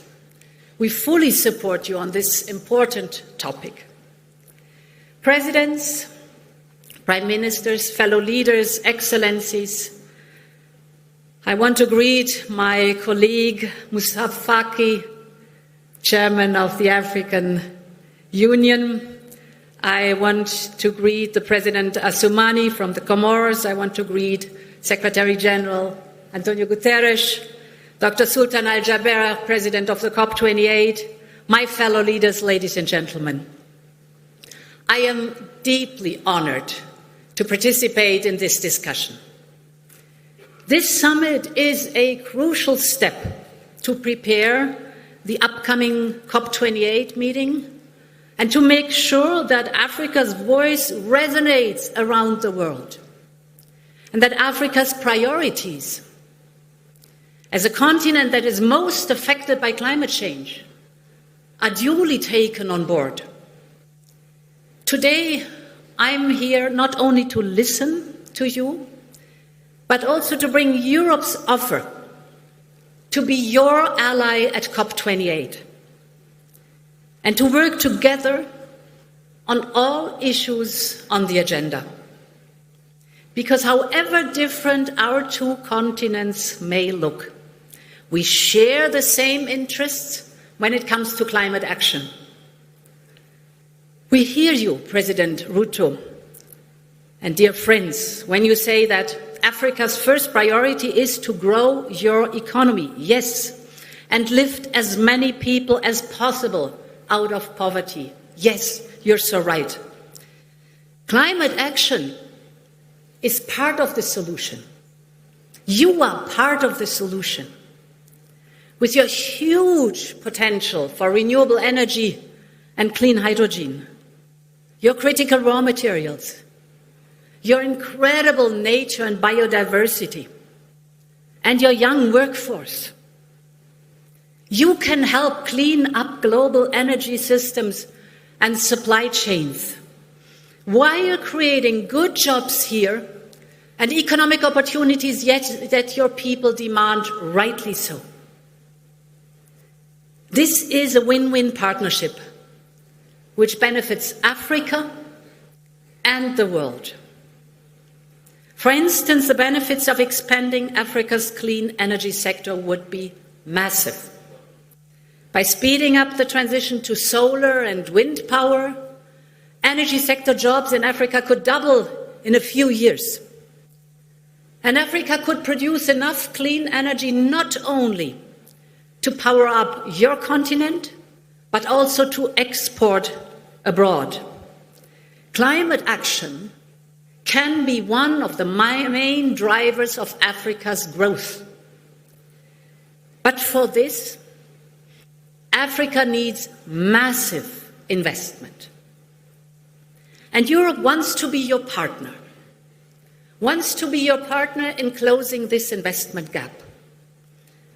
First of all, we fully support the need for multilateral development bank reform. It is time to move from words to action, absolutely. Secondly, investment has to come. And this is why 150 billion euro in our investment plan are designated for Africa. We call it Global Gateway. They are aimed at the African continent.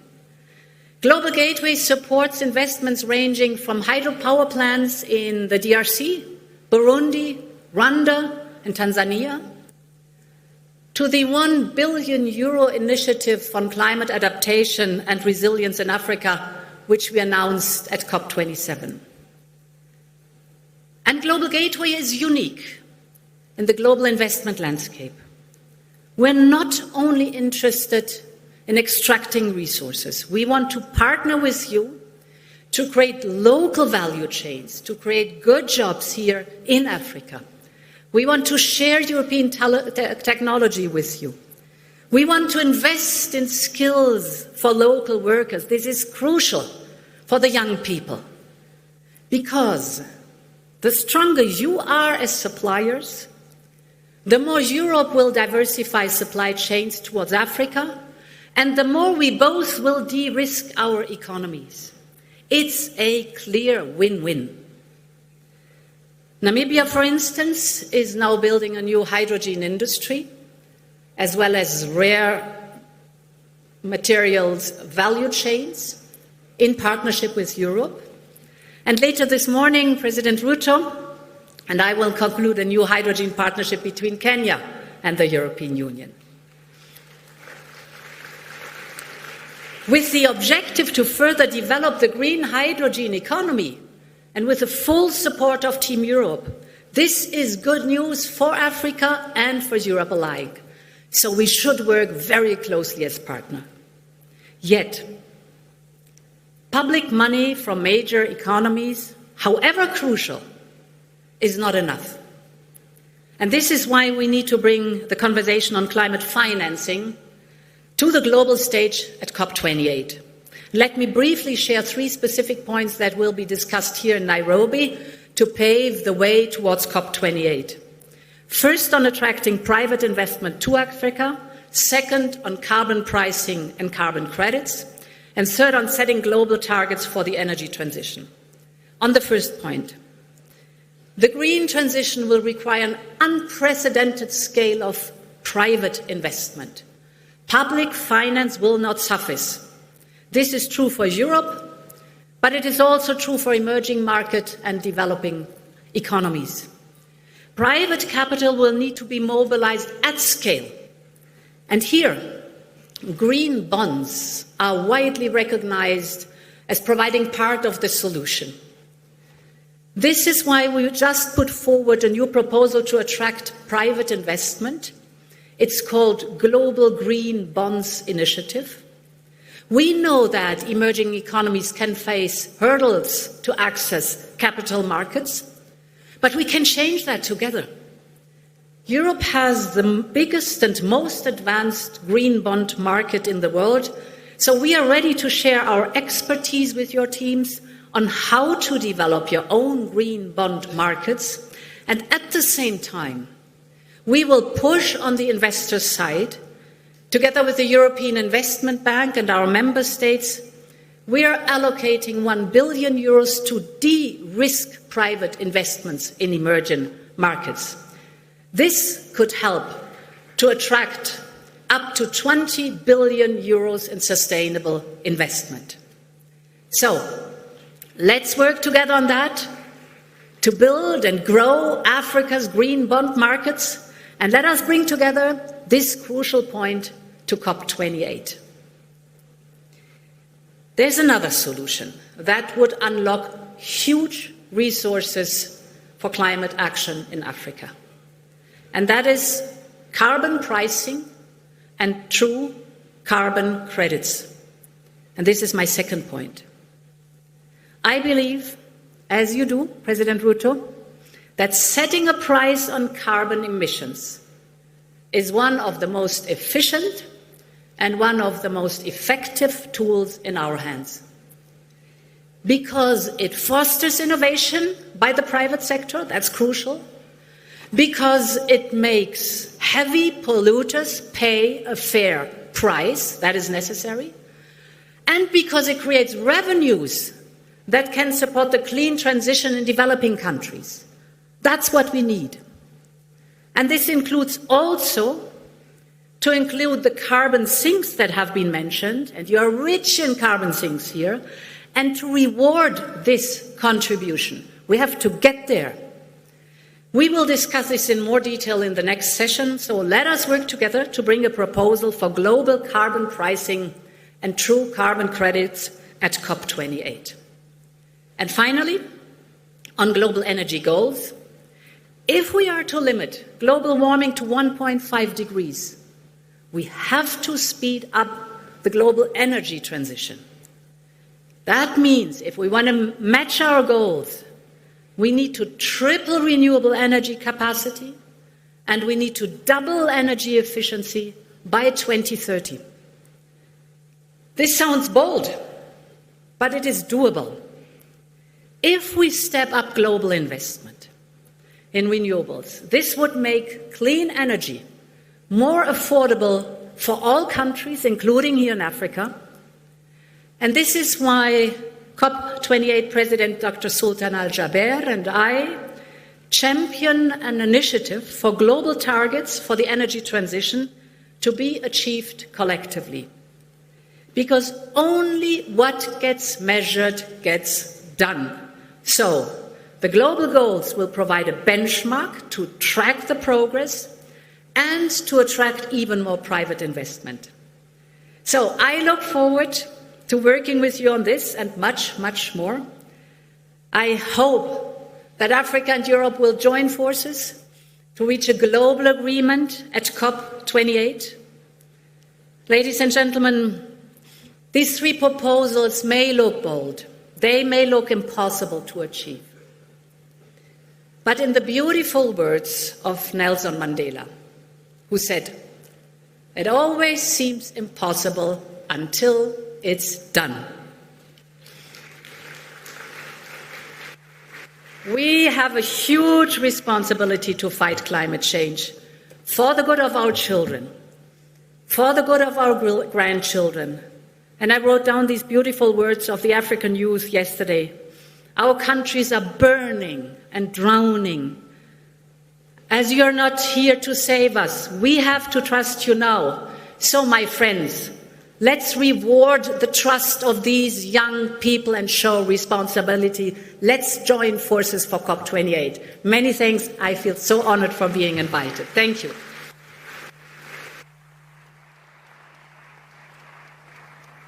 Thank you very much, Your Excellency. Excellencies, the Nairobi African Leaders Declaration on Climate Change and Call to Action, which we hope that we will get from you, Excellencies, tomorrow, will take a tour of the United Nations Secretary General Summit, then eventually to the UAE for COP28, what better way to start preparing the way for the declaration than by having the COP28 President-designate, Dr. Sultan Al-Jaber, the COP28 President-designate, to address this summit. Dr. Al-Jaber is the Minister of Industry and Advanced Technology of the United Arab Emirates. Welcome, Your Excellency.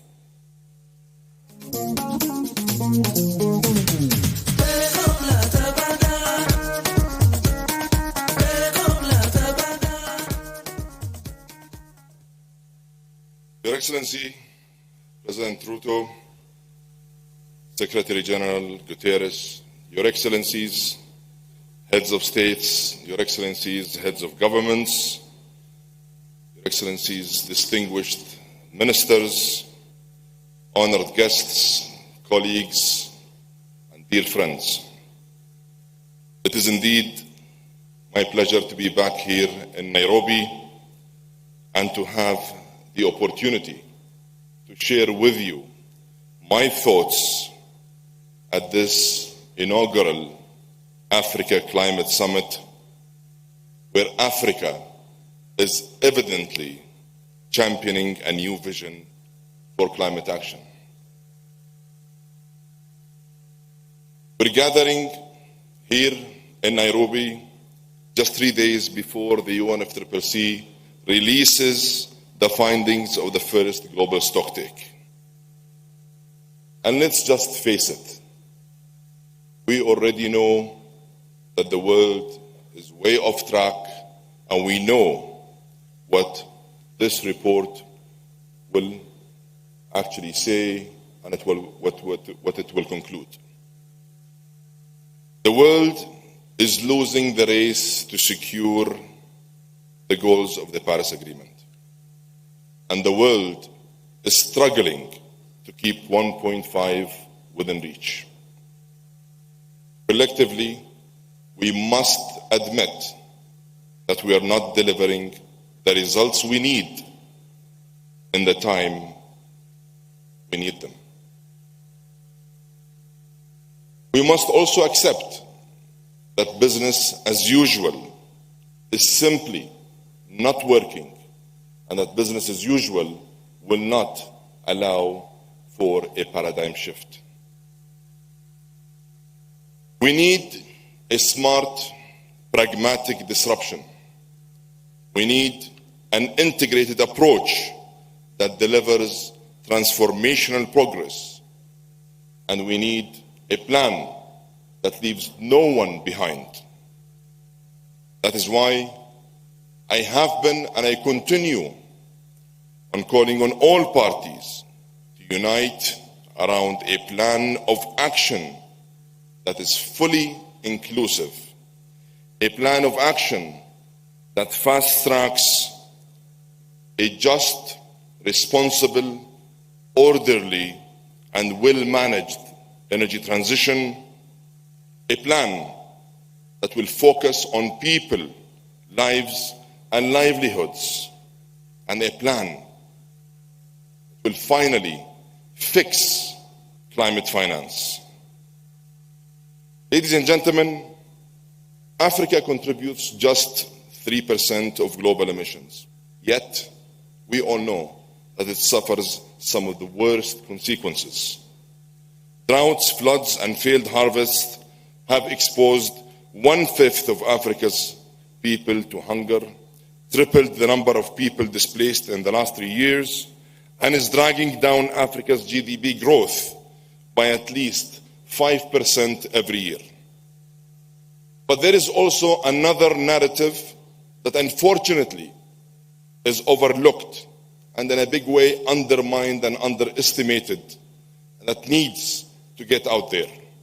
And that is Africa is also a beacon of hope, filled with potential and a global example of what pro-climate and nature-positive development should and must look like. Ethiopia's Green Legacy Initiative is enhancing food security and stimulating green jobs across the Horn of Africa. The countries of the Congo Basin are protecting vital rainforests and helping preserve the world's natural carbon sinks.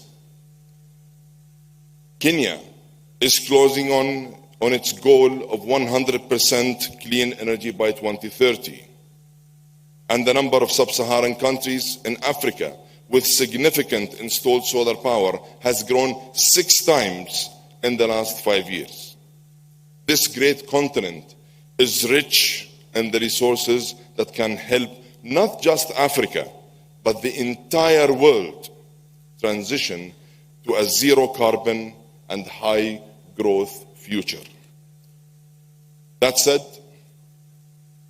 we first need to deal with some realities, and we must accept to come to terms with these facts. Almost half of Africa's population still have no access to electricity. Almost 1 billion people lack clean cooking fuels, and this energy gap will only increase as Africa's population grows. These basic energy needs must be met, and meeting them with low carbon, nature positive solutions will meet Africa's development and climate goals at the same time. And the key to making this happen is, of course, finance and finance and finance. This finance must be made available. This must be made accessible. And this finance must be made affordable. According to the African Development Bank, $250 billion annually is required to meet Africa's climate finance needs. Africa only receives 12% of that amount, and less than 2% of that is going to adaptation. We can all agree that this is neither just or equitable. We must agree that it is a big missed opportunity. The World Bank estimates that every dollar spent on climate adaptation brings an average of $4 in benefits. It simply makes sense for Africa to get a fairer share of global climate finance. That is why I am calling on donor countries to close out the $100 billion pledge they made over a decade ago and to replenish the Green Climate Fund. I will continue to press on these issues.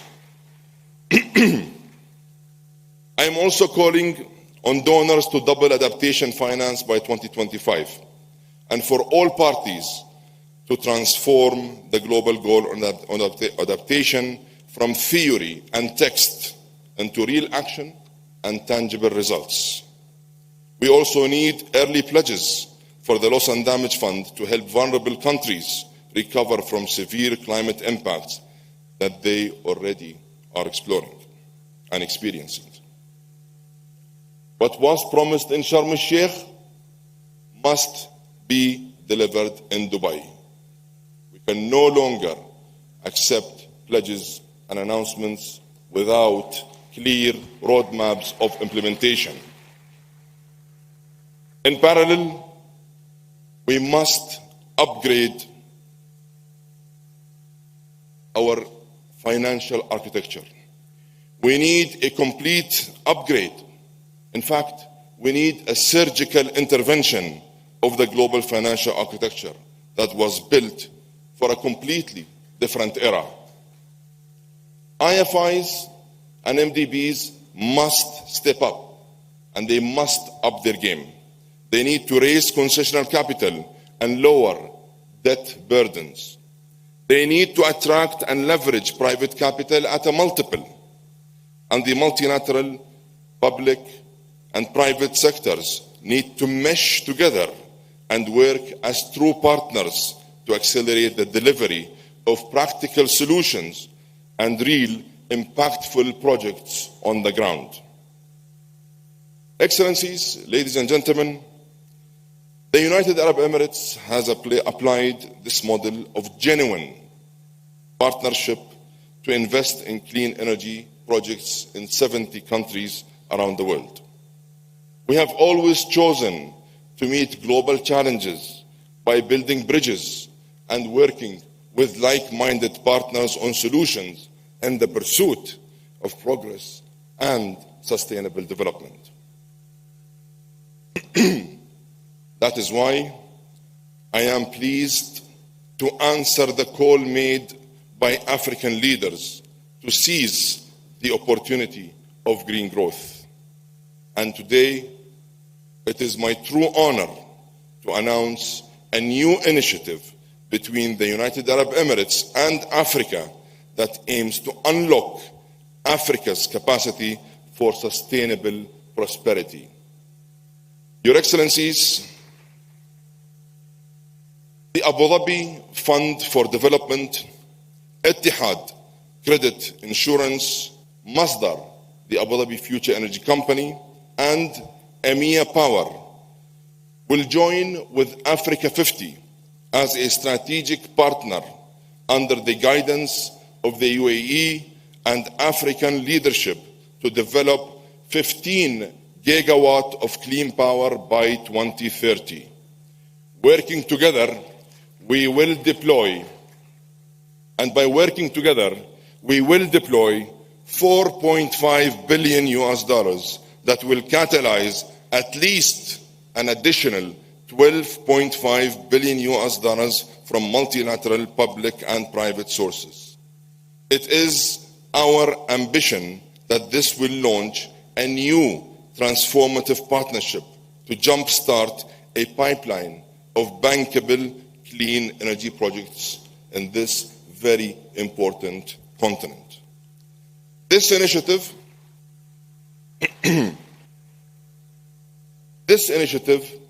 will target countries with clear transition plans, robust regulatory frameworks, and a real commitment to putting the necessary grid infrastructure in place.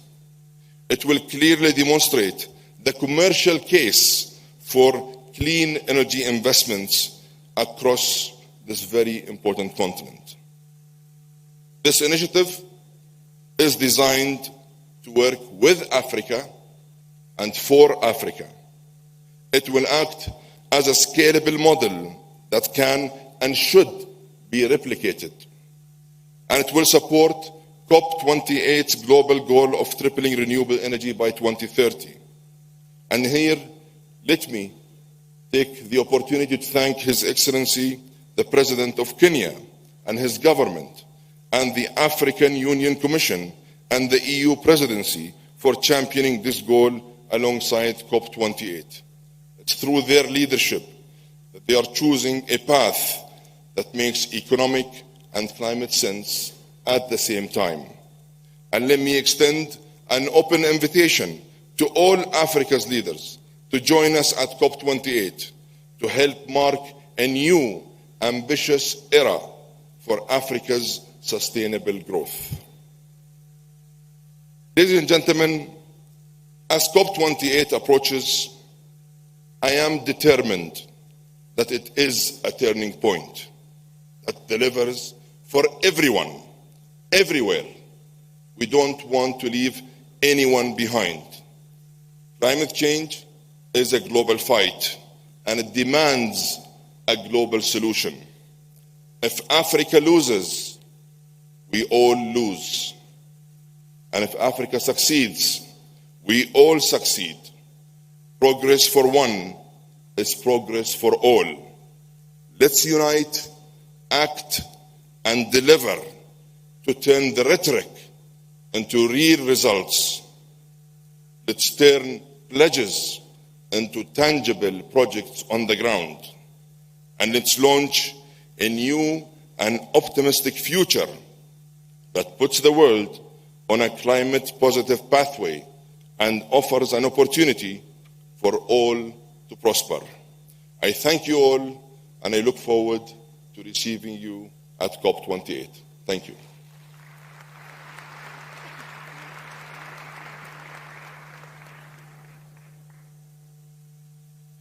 Thank you, Excellency.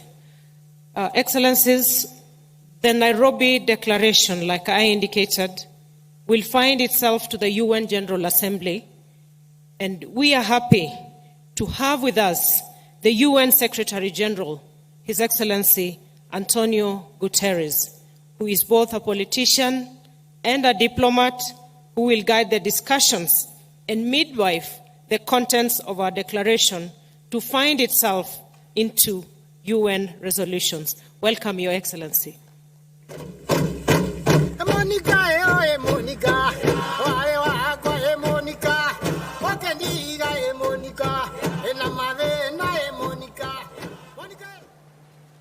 Your Excellency, dear President William Ruto, thank you very much for your initiative, your enthusiasm, and your leadership that brought us together. Asante sana. Excellencies, friends, an injustice burns at the heart of the climate crisis, and its flame is scorching hopes and possibilities here in Africa. This continent accounts for less than 4% of global emissions, yet it suffers some of the worst effects of rising global temperatures. Extreme heat, ferocious floods, and tens of thousands dead from devastating droughts. The blow inflicted on development is all around, with growing hunger and displacement, shattered infrastructure, systems stretched to the limit, all aggravated by climate chaos not of your making. It is still possible to avoid the worst effects of climate change, but only with a quantum leap in climate action. The people of Africa and people everywhere need action to respond to deadly climate extremes. First, we need far greater climate ambition, with countries hitting fast forward and massively accelerating action to limit temperature rises and impacts.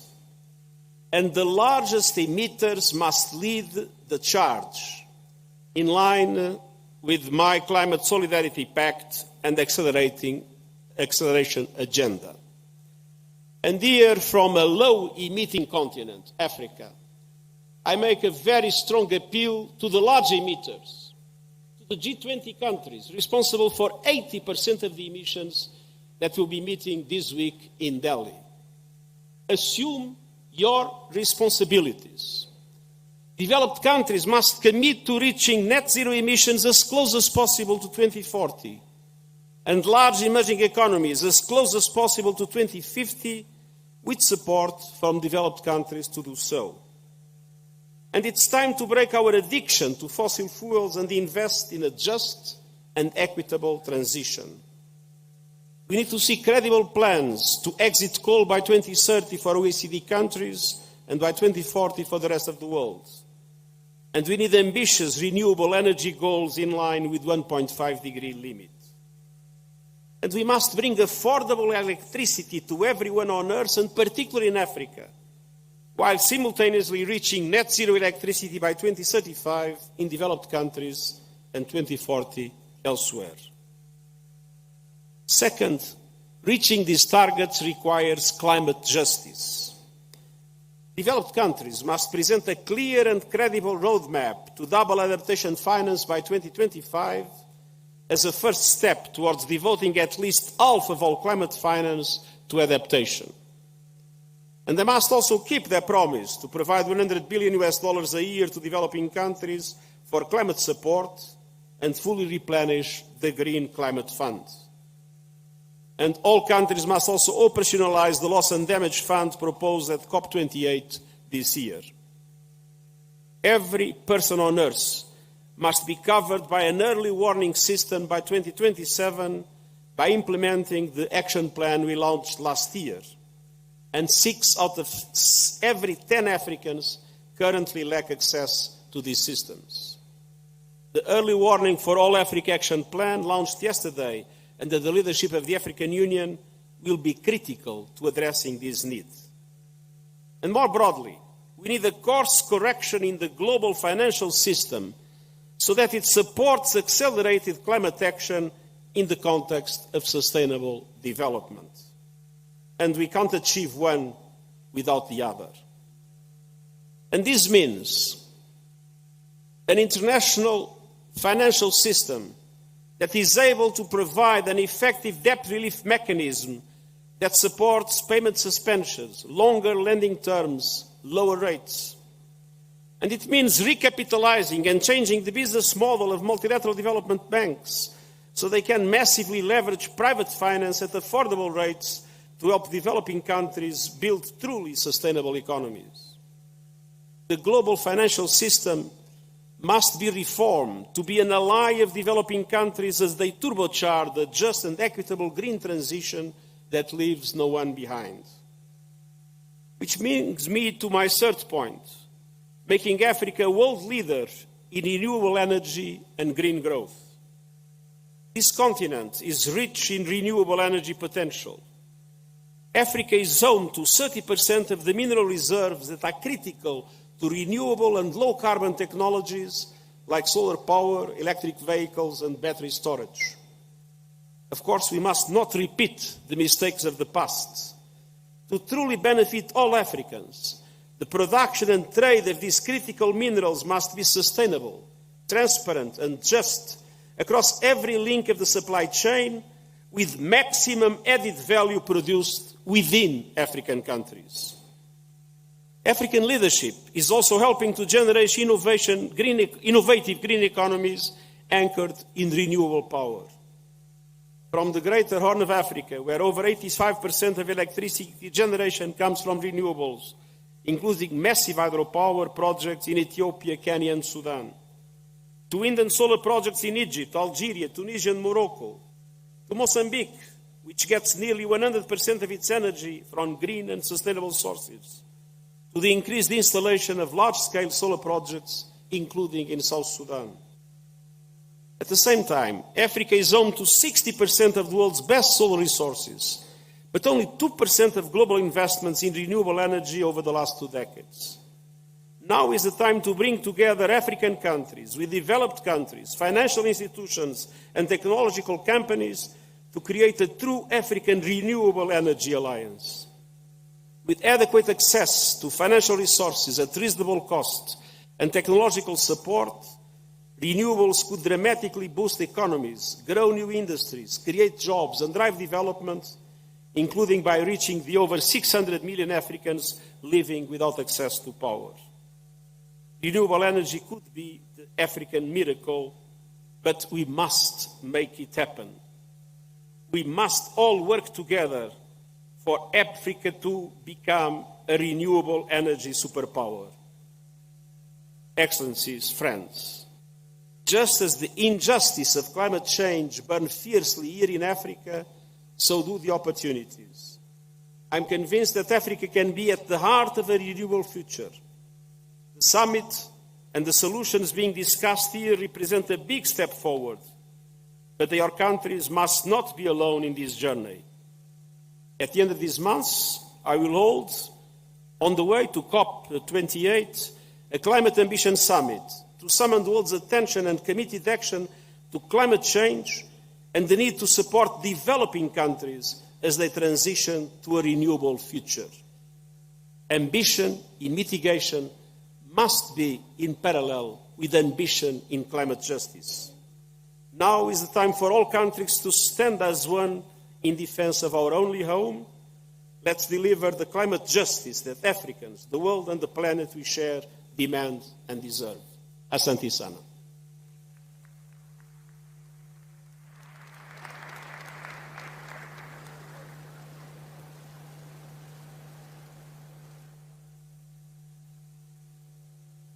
Thank you, Your Excellency. Excellencies, it is the African Union Summit in February that approved the co-hosting of this summit by Kenya and the AU Commission.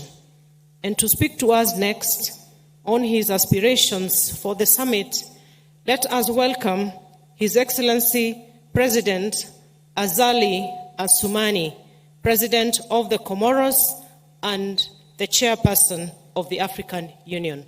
Welcome, Your Excellency. Kila mtu ana power, hata Maulana hajawahi kutugawa. Tulichafuta amani, tukatoka huko. Excellence, Monsieur Ahmed Abako, Dr. William Ruto, Président de la République de Kenya, Monsieur Antonio Guterres, Secretary General, Your Excellency Guterres, General Secretary of UN, Mr. Faki, President of Commission of AU, Your Excellencies, Heads of State and Government, ladies and gentlemen, heads of international organizations, and distinguished guests, all protocols observed. Salam alaikum wa barakatuh. At this time, all the eyes are on us, the African continent, united here to discuss at the highest level, thinking on the issue of climate. For this, we think that we are going to succeed here in this beautiful capital city of Nairobi to come up with a new impulse to the dynamics in order to fight against the effects of climate change in our planet village. This is an opportunity for me, first of all, to thank and sincerely thank our brother Ahmed Abako, William Ruto, for his commitment for sustainable and harmonious development. I would also like to thank the people and the government of Kenya for brotherly reception that we enjoyed since we are right here in this beautiful country, and for the hospitality that we enjoy here in Nairobi. Excellency, Your Excellency, ladies and gentlemen, when we see what our planet has been undergoing, we have seen devastating effect on our societies, on our economies, on our ecosystem, on our diversity in general. According to the intergovernmental experts working on climate, the world temperature is increasing. It has been increasing since 1990, and we cannot say that this is negligence, but it is the fact that we are not taking into account on this problem, and also the weak action in order to fight this effect. Therefore, we need to intensify our actions because of the effects which are dramatic on our continent, even if we are only responsible for only less than 4% for greenhouse emission. The island states like the Comoro Union, we are experiencing this, and we are not well equipped in order to fight all this. Despite all these challenges, Africa should go ahead and carry out its ambitions as written in policies and strategies at the national and regional level, and also from the contribution at the national level. Therefore, the organization of this summit on climate in this beautiful country has come at the right time so that we can come up with a conventional approach between the countries of the north and the countries of the south by highlighting the shared responsibility through dialogue in order to come up with solutions that are shared. For this, Africa should make profit from this organization so that we can come up with innovative, inclusive, and sustainable solutions by us and for us, and also define the collaboration for concrete climate action on this planet. Ladies and gentlemen, honorable participants, the continent is impacted by negative natural impacts. For example, Comoros, we undergo almost every year a lot of damages and losses from the earthquake, tropical cyclones, and earthquakes, and we lose every year almost $5.7 million.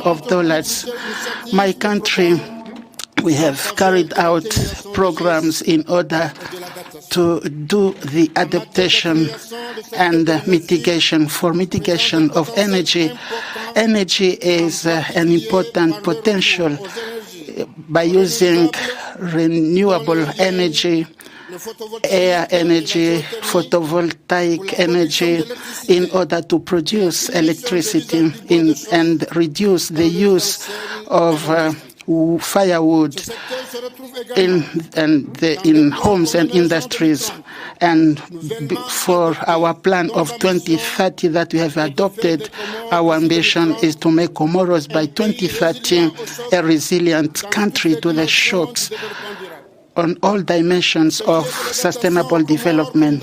As far as adaptation is concerned, for Comoros and other African countries, agriculture sector has been impacted by COVID and the war in Ukraine. That's why it is very important, because we have seen the repercussion of this and aggravated by the food crisis that we have experienced. We have been experiencing on the continent. Therefore, we have to take the opportunity of this summit so that we can identify the actions that we can put in place in order to come up with a food system that is sustainable and resilient in order to guarantee our means of subsistence. And this should be sustainable. We should privilege social actions, innovation, and resilience, and come up with sustainable agriculture methods, protecting our natural resources, our health and our climate.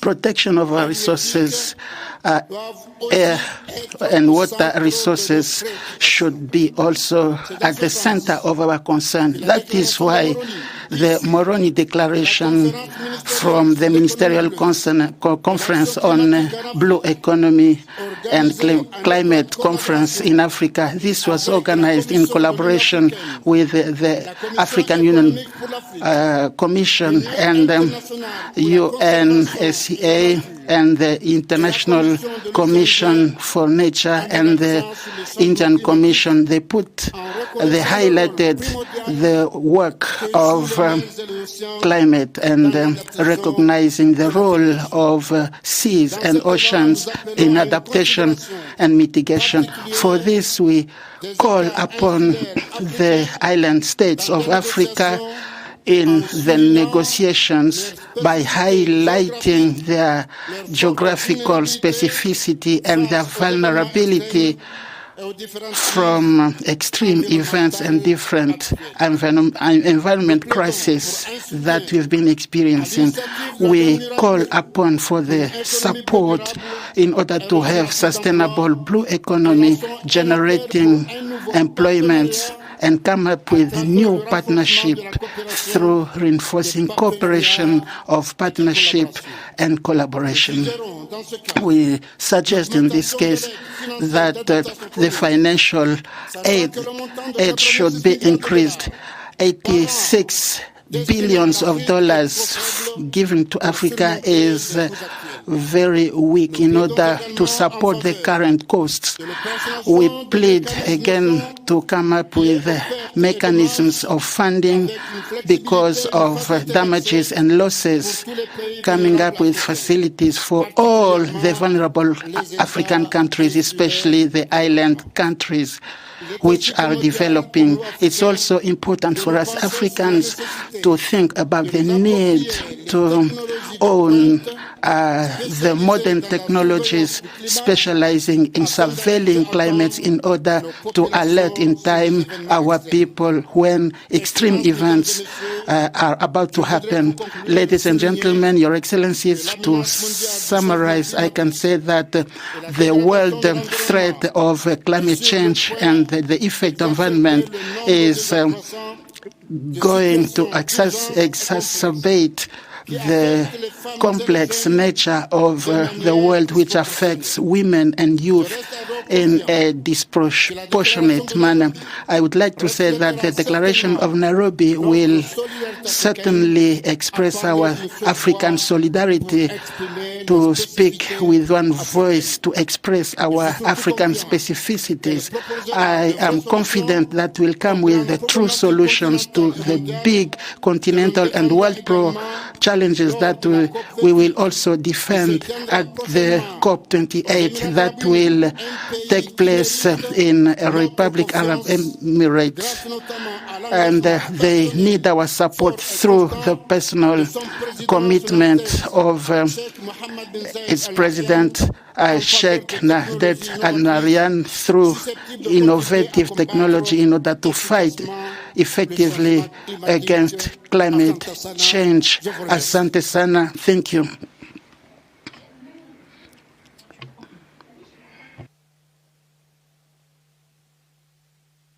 Thank you, Your Excellency. Excellencies, now to cap for us this opening session is the Chairperson of the Committee of African Heads of State and Government on Climate Change, and also the President of the Republic of Kenya, His Excellency William Samoei Ruto. Welcome, Your Excellency.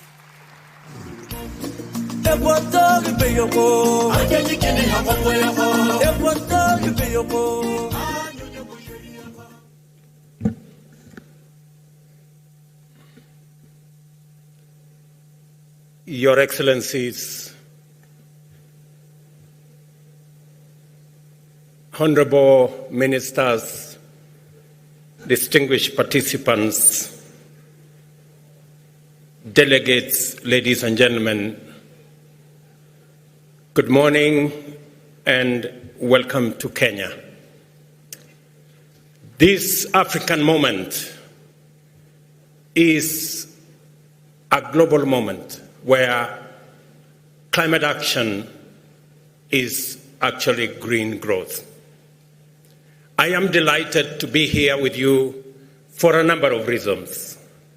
First, I am excited to participate in this summit as a scientist who has done some research on ecological impacts of human activity on fragile and precious ecosystems, including rivers and wetlands. I am also privileged to be leading the Kenyan delegation to the Africa Climate Summit. And besides, I have the honor for the time being of serving the young green continent of the future as the chair of CAHOST, the Committee of African Heads of State on Climate Change. And for hosting this event with my good brothers from the AU. And I dare say this conversation is happening in the right city, where the UN has the global environmental capital, where we have UNEP. I am therefore highly encouraged by your strong response for our invitation to attend and participate in this inaugural transformative Continental Assembly convened to focus on climate action from the standpoint of generating African solutions to global challenges. The participation in the numerous events that make up this summit has so far demonstrated impressive commitment, extraordinary enthusiasm, exemplary motivation, and unparalleled determination to confront the problems, clarify issues, engage inclusively, and define a unique strategy platform for the implementation of bold interventions to catalyze progress in the global climate action agenda. I welcome you to Nairobi, our burgeoning and sleepless green city in the sun that is bounded by a national wildlife park and a close canopy of indigenous forest. In between, our capital pulsates with the restless energy of community, enterprise, industry, innovation, learning, fun, and adventure. Please feel at home and find time to enjoy the sights and sounds of our city and country. And when I say welcome home, it's both figuratively but also in reality.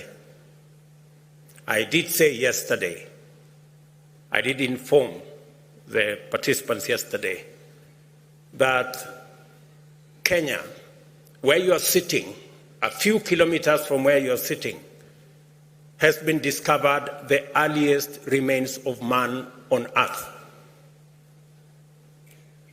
And it means that before you guys went all over the place in Africa, Europe, and America, and the rest of the world, we all began from here. And therefore, it is correct for me to tell you, welcome home. And while you are away, these are the greetings, just so that you find your way around. Jambo is the greetings. Maybe, and when somebody else tells you Jambo, you reply Jambo. It's simple. Jambo. Good. I will take you one more step. When you want to say, how are you? You say Mambo. Simple. And then the reply is Poa. Okay, let's go. Mambo. Good. There you go. So I'm sure you'll find your way around with that. Africa is a very young continent. Our median age is 19. Africa's youthfulness is precisely the attribute that has inspired African leaders to imagine a future where Africa finally steps into the stage as an economic and industrial power, an effective and positive actor on a global arena. I am very proud because of this realization, and it has motivated Africa's leaders to create meaningful opportunities for young people to participate in, contribute to, and take charge of consequential endeavors in many sectors. This bold policy is already transforming the strategic landscape of climate action and is swiftly propelling our continent to a focal point of global sustainability agenda. On Sunday, at the Youth Summit, we saw for ourselves the immensity of the potential that we can unleash simply by facilitating positive youth action at all levels in every sector. Potential and opportunity are both futuristic propositions. The African Climate Summit has been designed to enable us locate our intense engagements and the most energized discourse in order to facilitate imaginative, problem-solving, and innovative interventions that are bold enough to meet the critical challenges of the present and future times.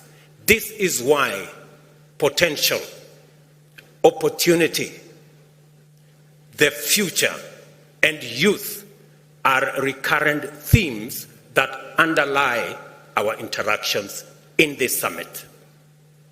We have convened here to consult, deliberate, and collaborate in imagining and designing the future of climate action globally and its implications for African aspirations to achieve shared prosperity within one generation.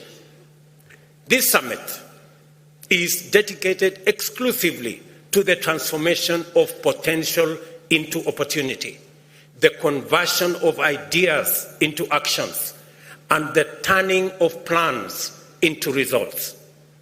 It is about creating a firm consensus, designing effective strategies, securing commitments, and forging transformative partnerships that will drive climate action in the direction and at the rate required to pull our continent and planet back from the brink of a climate disaster.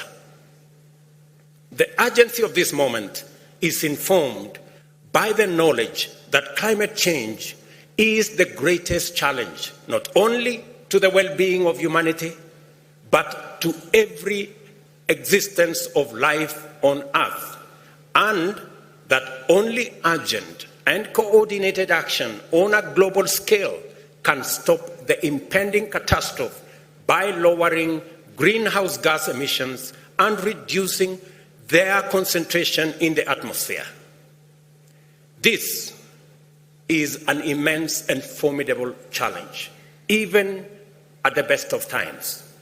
However, the time we are in, and in which we must implement this urgent and daunting undertaking, is a complicated and difficult time for nations throughout the world.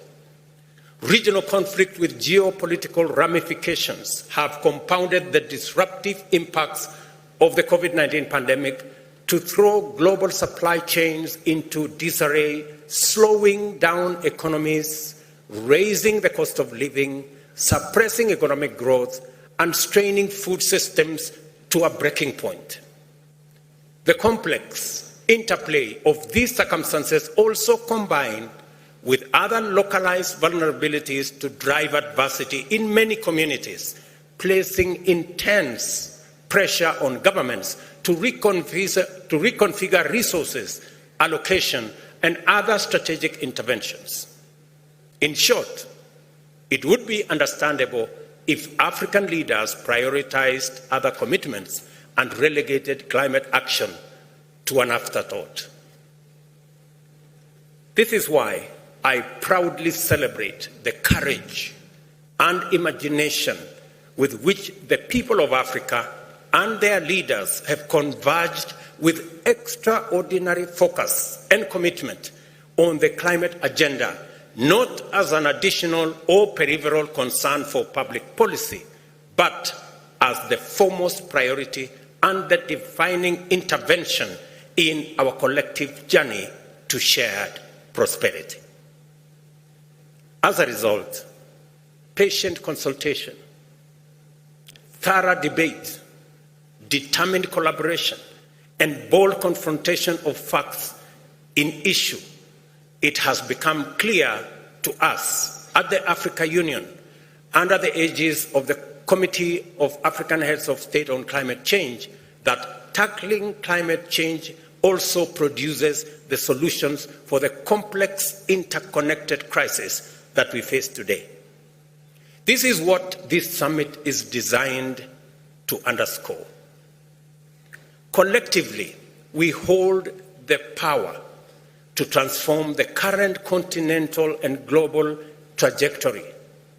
More critically, we all have an urgent responsibility to do so with a sense of collective purpose that matches the sense of urgency demonstrated by Africa's young people at the Youth Summit earlier this week.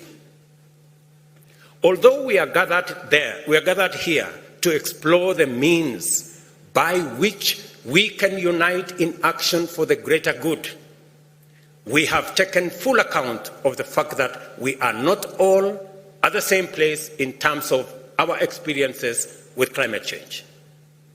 All countries struggle to achieve socioeconomic progress under various constraints. Due to a range of complex and interconnected historical, political, and economic factors, African countries struggle with unique, inordinate, and incredibly complex structural drawbacks in the quest to provide opportunities for their peoples to achieve prosperity. Nevertheless, we have all, in our different ways, succeeded in making progress over the years amid these extraordinary difficulties. The tragedy of climate change is that it is relentlessly eating away at this progress. And going by evidence based on scientific projections, its appetite to consume our GDP will grow in years to come. We are already losing between 5 and 15% of our GDP growth every year to the adverse impacts of climate change. At the same time, the cost of adaptation continues to rise along with the cost of living, while the cost of development capital for African countries remains prohibitive, as millions of our youth remain unemployed. Only rapid and inclusive transformation, powered by robust industrialization, can place us firmly on a path towards sustainable resolution of these challenges. A sound understanding of the nature and causes of climate change, coupled with our experience of its devastating effects, has provided us with a robust early warning system that the classical economic development progression precedent is not available for us as a pathway to this transformation. As Africans, we are strongly persuaded that not only is it urgent for us to execute an audacious leapfrogging of the traditional developmental pathway to industrialization, but urgent ecological imperatives also dictate that we must go green first before industrializing, and not vice versa, like the advanced industrial economies had the luxury to do. I emphasize this point to underscore the principle underlying Africa's position on climate action agenda and the foundation of our strategic, institutional, and policy direction. We have an unprecedented opportunity to abandon the well-trodden yet unsustainable path of the past and forge a new route that aligns economic inclusion and shared prosperity with climate commitment imperatives. Africa's low rate of greenhouse gas emissions must not relegate us to the margins and footnotes of the global climate agenda. Africa must step forward as the cornerstone around which effective climate solutions are built. Yesterday, I encouraged participants in this summit to disregard the grievance standpoint and instead consider climate action imperative through an opportunity lens. As soon as we do that, a nexus of feasible sequences begins to emerge in an unbroken continuum from potential to opportunity, and through investments and technological innovation into green manufacturing and industrialization, including shared prosperity. Our untapped renewable energy potential, together with the world's youngest population of skilled, motivated, and knowledgeable industrial men and women, along with Africa's abundant endowment of natural assets from carbon sinks to arable land and mineral wealth, confer on us the indispensable fundamentals to swiftly become a cost-competitive industrial hub with ample capacity to decarbonize global manufacturing and green the economies of our continent, our neighborhoods, and the globe.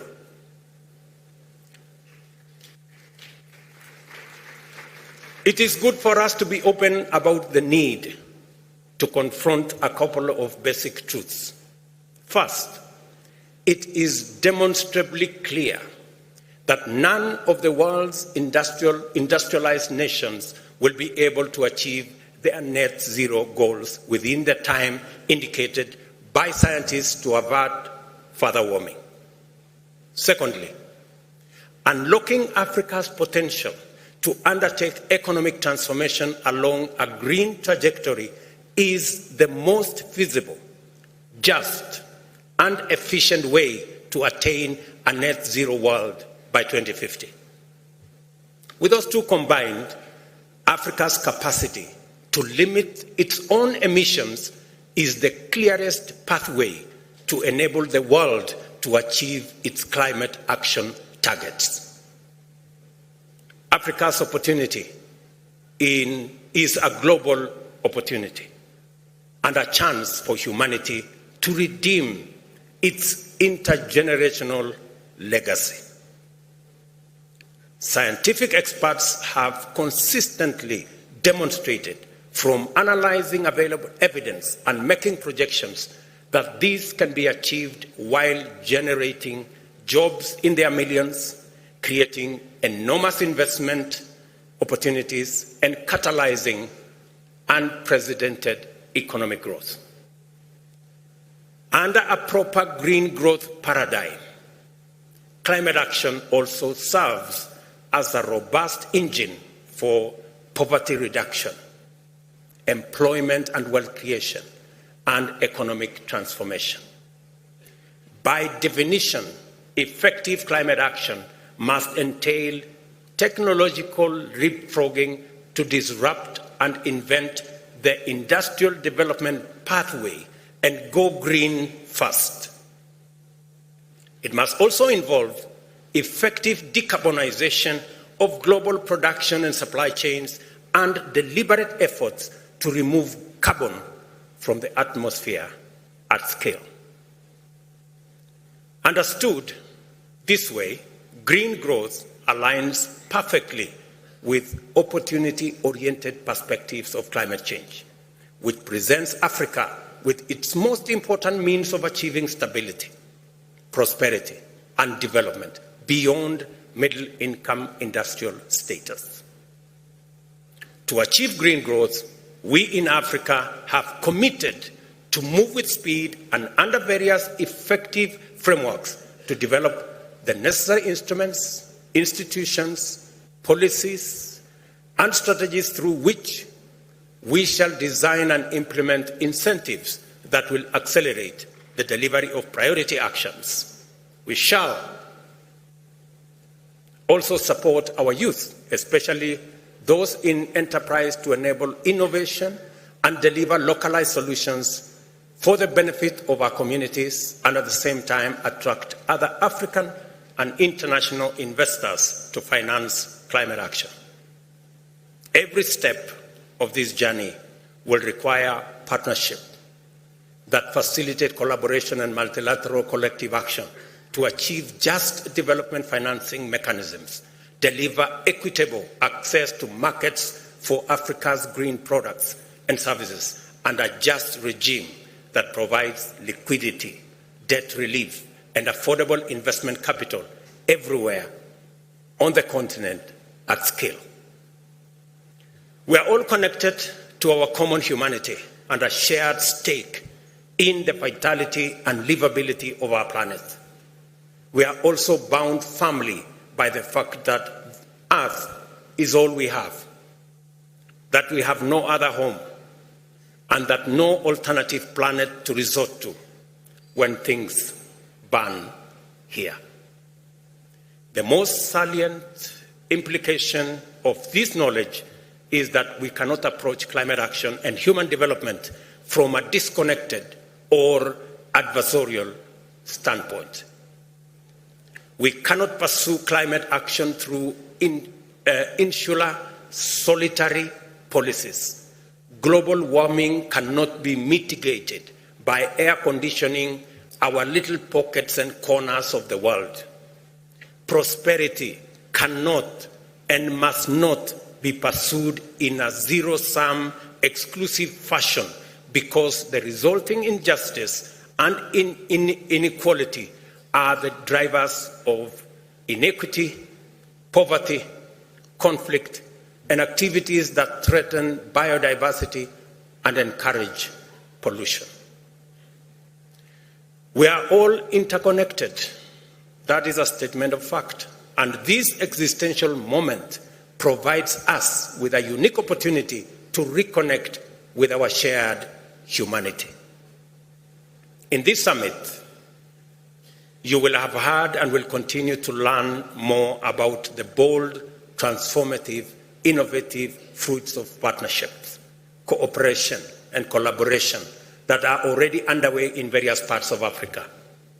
I invite you to pay close attention to as many of these cases as possible and assure you that you will be surprised, challenged, and inspired by the many wonderful demonstrations of bold initiatives in the face of many opportunities. That is the essence of this summit. It is an orientation, and in fact, an orientation run designed to familiarize us with our journey into the future, driven by African solutions, powered by African resources, and anchored on African opportunities. The collaboration I have in mind must be bold in ambition, broad in scope for their vision, deep in terms of diversity of their stakeholders, and long in terms of their geographical reach. An impressive example that I have had opportunity to interact with is the Global Center for Adaptation, an organization based in Rotterdam in the Netherlands, whose constitution is an appealing emblem of our aspiration from the aspirational design of its global headquarters and futuristic regional headquarters in Nairobi, comprising green walls and roofs as well as rain gardens, to the collaborative culture of its staff.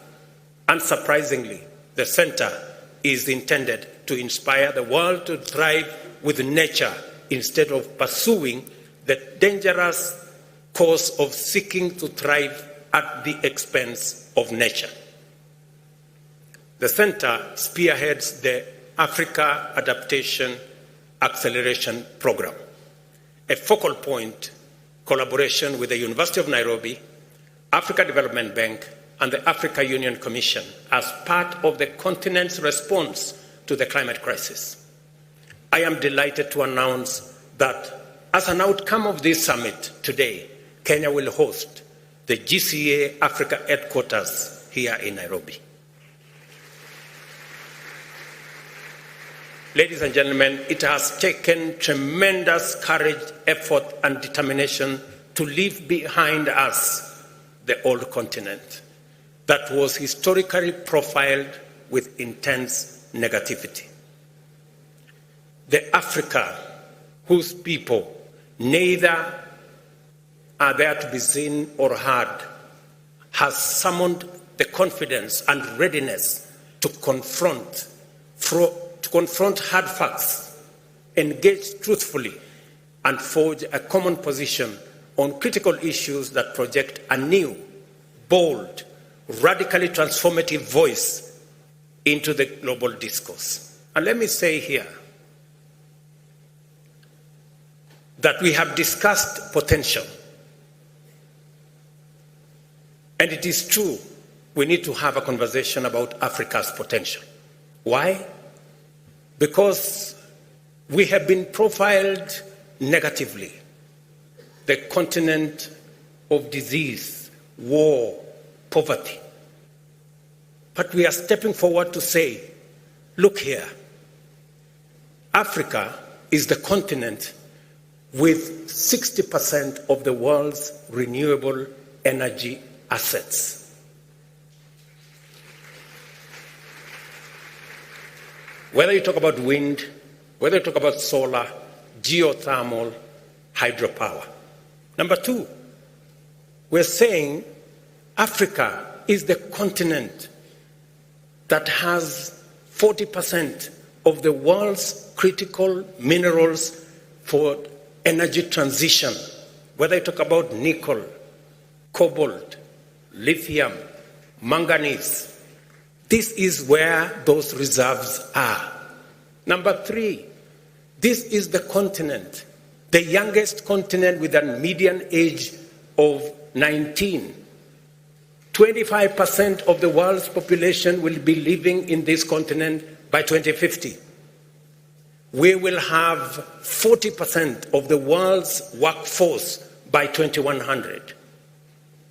This is the continent number 4 that has 2/3 of the world's uncultivated arable land that can transform through smart agriculture into the store, the production store of the world. And number 5, this is the continent that is the lungs of the world. We have the largest natural carbon sequestration infrastructure. In fact, we dare say, if there was a company for collecting garbage globally, and I'm talking about carbon garbage, Africa would have the largest shares because we have the largest lungs. The only problem is that those who produce the garbage refuse to pay their bills and profile the company as broke when it is actually them who have refused to pay the bills. So that is our continent. It's a continent of tremendous potential. And that is why Chinua Achebe told us that until the lion learned the art of writing, all stories glorified the hunter. I think we have learned to write. I think we have learned the art of writing. And that is why we are going to write our own narrative. That is the continent that we belong to. Let me also say another thing, opportunity. Yes, this climate crisis, climate change, and the climate crisis that comes with it, yes, it is true, we contributed the least. Yes, it is also true, we are suffering the most. But in this crisis is Africa's opportunity. And that is what we want to focus on. Africa's opportunity to unlock the tremendous resources that we have for green energy transition. And we must exploit this opportunity. And number 3, so that I conclude, is that this is the continent that has the highest investment potential. We are only limited by 2 things. Number 1, we are limited, as I said earlier in my statement, by high interest rates for development capital. Many of our countries, and we are here and they say figures don't lie, 9 countries are already in debt distress in our continent, over the cliff. 13 countries are classified as high risk, and another 17 countries are classified as moderate risk. And the biggest contributor to debt distress in our continent is high interest rates. We pay 5 times more than others. Meaning that in fact, the architecture is set up in a manner that if you borrow, it will be difficult for you to pay. And that is why we need a conversation, and a very candid conversation, and we are saying this in all honesty, around how do we get concessional funding? How do we pay as much as others are paying? How do we get Africa away from paying 5 times more? And I asked in this gathering, we're not asking to be favored. We're not asking to be treated differently. We want a fair financial system that treats everybody equally. Ladies and gentlemen, that is not too much to ask. A fair international financial architecture is not a fair proposition or an unfair proposition to make. Number 2, many of our countries are headed into debt distress because of climate change. Let's be honest. We are suffering the most, whether it is in the Sahel with drought, whether it is in the Horn of Africa with drought, whether it is in South Africa and the southern part of our continent with cyclones. And we are saying the suffering is across the globe, but we carry the biggest brunt. I'll contextualize this. And because of climate change, we are forced to divert resources that are meant for economic growth into dealing with the effects of climate change. I will contextualize this. In Kenya, we lost 2.5 million heads of livestock in northern part of Kenya. Combined with Ethiopia and Somalia and Djibouti, we lost 9.5 million heads of livestock. So what did I have to do in Kenya? So in Kenya, I've had to increase resources meant for school feeding from 1.5 million children in school, under school feeding. We've had to scale up this year to 4 million kids in school to be put under school feeding, and we've had to rearrange the budget to provide for that. So when we say climate change is destroying our economies, we are not making statements. We are making statements of fact.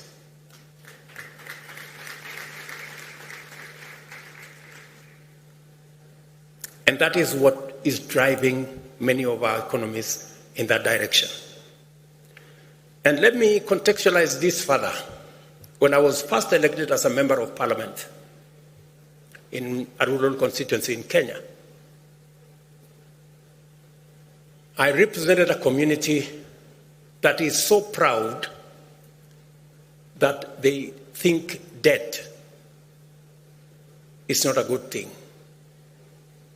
They are risk averse and very debt averse.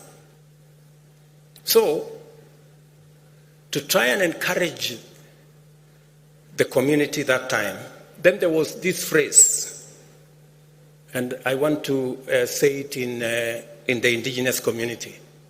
There was a phrase that Kaigai Kobarin Pesen Kosir Kobarin Panan. I will explain to you what that means. There is Pesen and there is Panan. Pesen is debt. Panan is poverty. So it is said in this community, if you must die, it is better to die of debt than to die of poverty. Because you are dying anyway. So it's...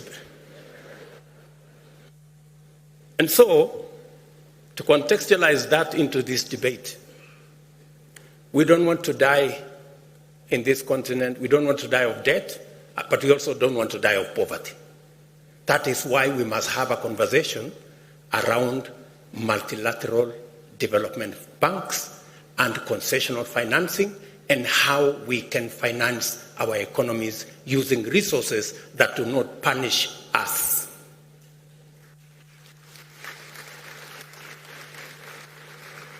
And when we make this proposition, we have tremendous respect for our multilateral development banks. They are doing their best. We have the best of respect for them. But we believe they can do better. We believe that there is an opportunity. We need to explore the SDR, Special Drawing Rights window. And this time round, we want to have that window when it's made available, because it is possible. Let those who need the resources get, not those who don't. In the last experience, those who did not need the resources got more than those who needed the resources. We need to have a paradigm shift this time round. And number two, we believe that it is possible to expand concessional financing through leveraging on the balance sheets of these institutions. And finally, to be able to unlock the resources that we need to be able to drive these new investment and financing opportunities, especially for green energy. We believe it is time to have a conversation about carbon tax. I said we need to have a conversation about carbon tax. And I mean we need to have a conversation about carbon tax. Yes. We believe it is the only way, it is among the ways that we can raise additional and adequate resources for us to finance our development. And while we are thinking about financing, for us in Africa, three things are very important. As they say in Kenya, mambo ni matatu. Number one, speed. It takes inordinate to access any meaningful resources. Number two, it requires skill, because we've all agreed that enormous resources are required. And number three, affordability, so that we all pay the same. And that is why this event is both Africa's climate summit and a global pre-COP28 convention. Africa is meeting and Africans are talking. The world is listening. We must use this opportunity to lead the world in a new direction towards a future that holds immense promise for both Africa and the entire world. The many initiatives showcased at this summit testify to the courage of African enterprise and innovators to pursue breakthroughs, exploit opportunities, develop models, and take risks to make our tomorrow better than our today. When the global stocktake is released, there will be another opportunity to test our courage and resolve by asking each other hard questions in the spirit of fashioning the new way to achieve rapid improvements. We have therefore committed to conclude this summit with a declaration which will firmly encourage everyone to keep their promises, even in hard times, as a matter of justice, to hold each other to account, to collaborate, and to innovate. This African moment is a global moment. We are in word and deed full stakeholders in this global journey and its primary navigators at this stage. I urge everyone at this summit to exercise bold leadership and contribute to our efforts to reconfigure global markets and international institutions around African aspirations and strategic goals. I call on each one of you to do their part so that the potential that lies in our continent can deliver opportunities for Africa's youth, communities, enterprises, and nations to actualize a future for all of us. It is a matter of long-standing African wisdom that if you want to go fast, go alone. But if you want to go far, go with others. We have a long way to go and no time to lose. In this moment of existential urgency of whole humanity, I dare say that we have our ancestors' permission to innovate a way not only to go fast, but also go together, provided we consult thoroughly, engage in good faith, collaborate effectively, and proceed inclusively. This is an emergency, and we must undertake climate action and green growth with this understanding. I thank you.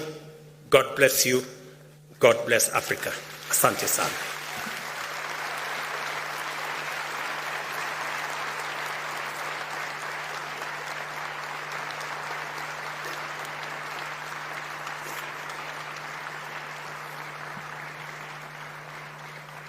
Your Excellency, you have some tasks to perform, so please come back to the stage. I have been requested to ask the climate envoy from America, who is scheduled to take a flight, to take a few moments and come and speak to us. My good brother John Kerry is somewhere in this audience. Welcome, because he also has a declaration to make and an announcement to make. Welcome, John.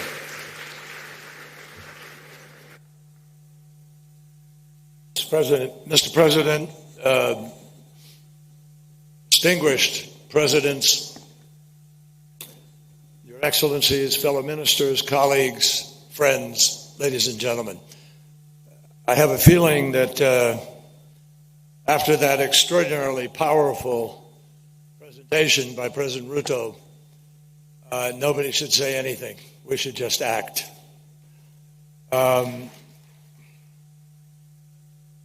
Maybe I should start by just saying jumbo. It works. Mr. President, thank you for convening everybody here. Over the years, I've been privileged, Mr. Secretary General, like you.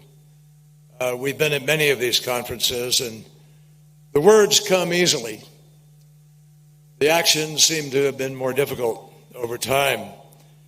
It's a great honor for me to be able to be here representing President Biden at this very important summit. And I want you to know, as I listened, and as you listened, I could feel this room, something is happening. This is different. I feel that. This is different. I think, Mr. President, I would just say to you, your leadership is palpable.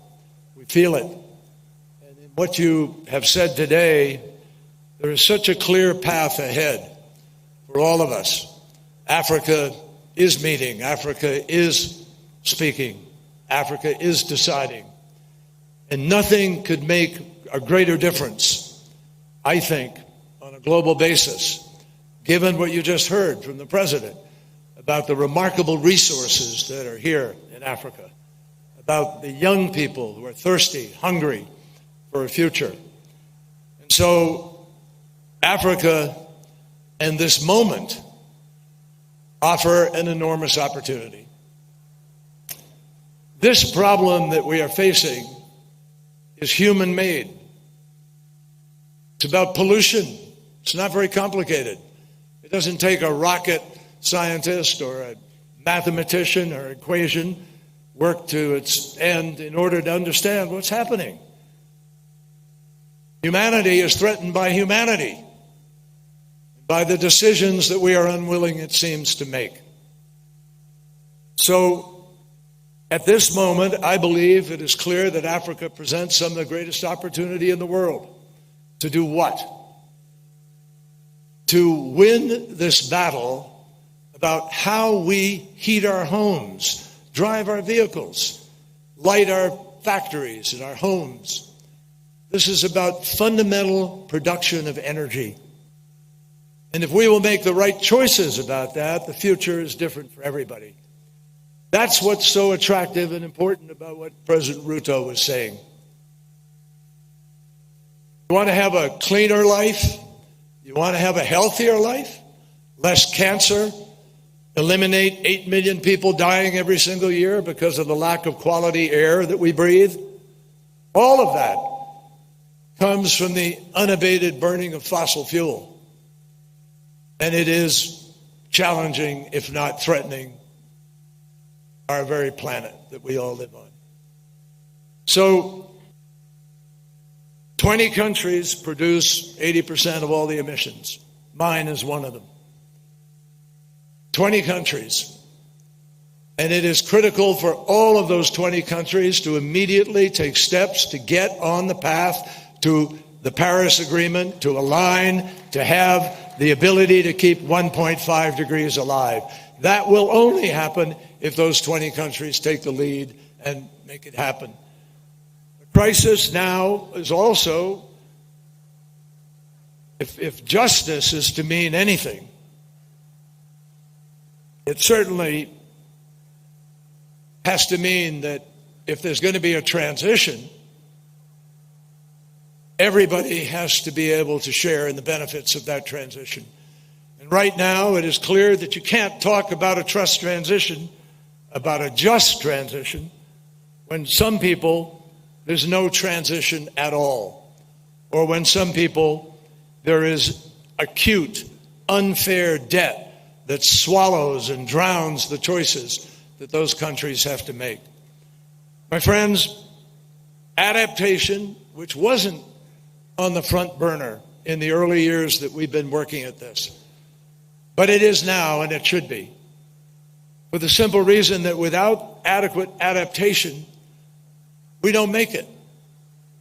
That's the predicament that we've created for ourselves for where we are now. And so adaptation is critical, and the damage Mother Nature is telling us on a weekly, daily basis. Every 18 days, we have a $1 billion climate event somewhere on this planet. So adaptation is critical. President Biden has now launched a program called Prepare, the President's Emergency Program for Adaptation.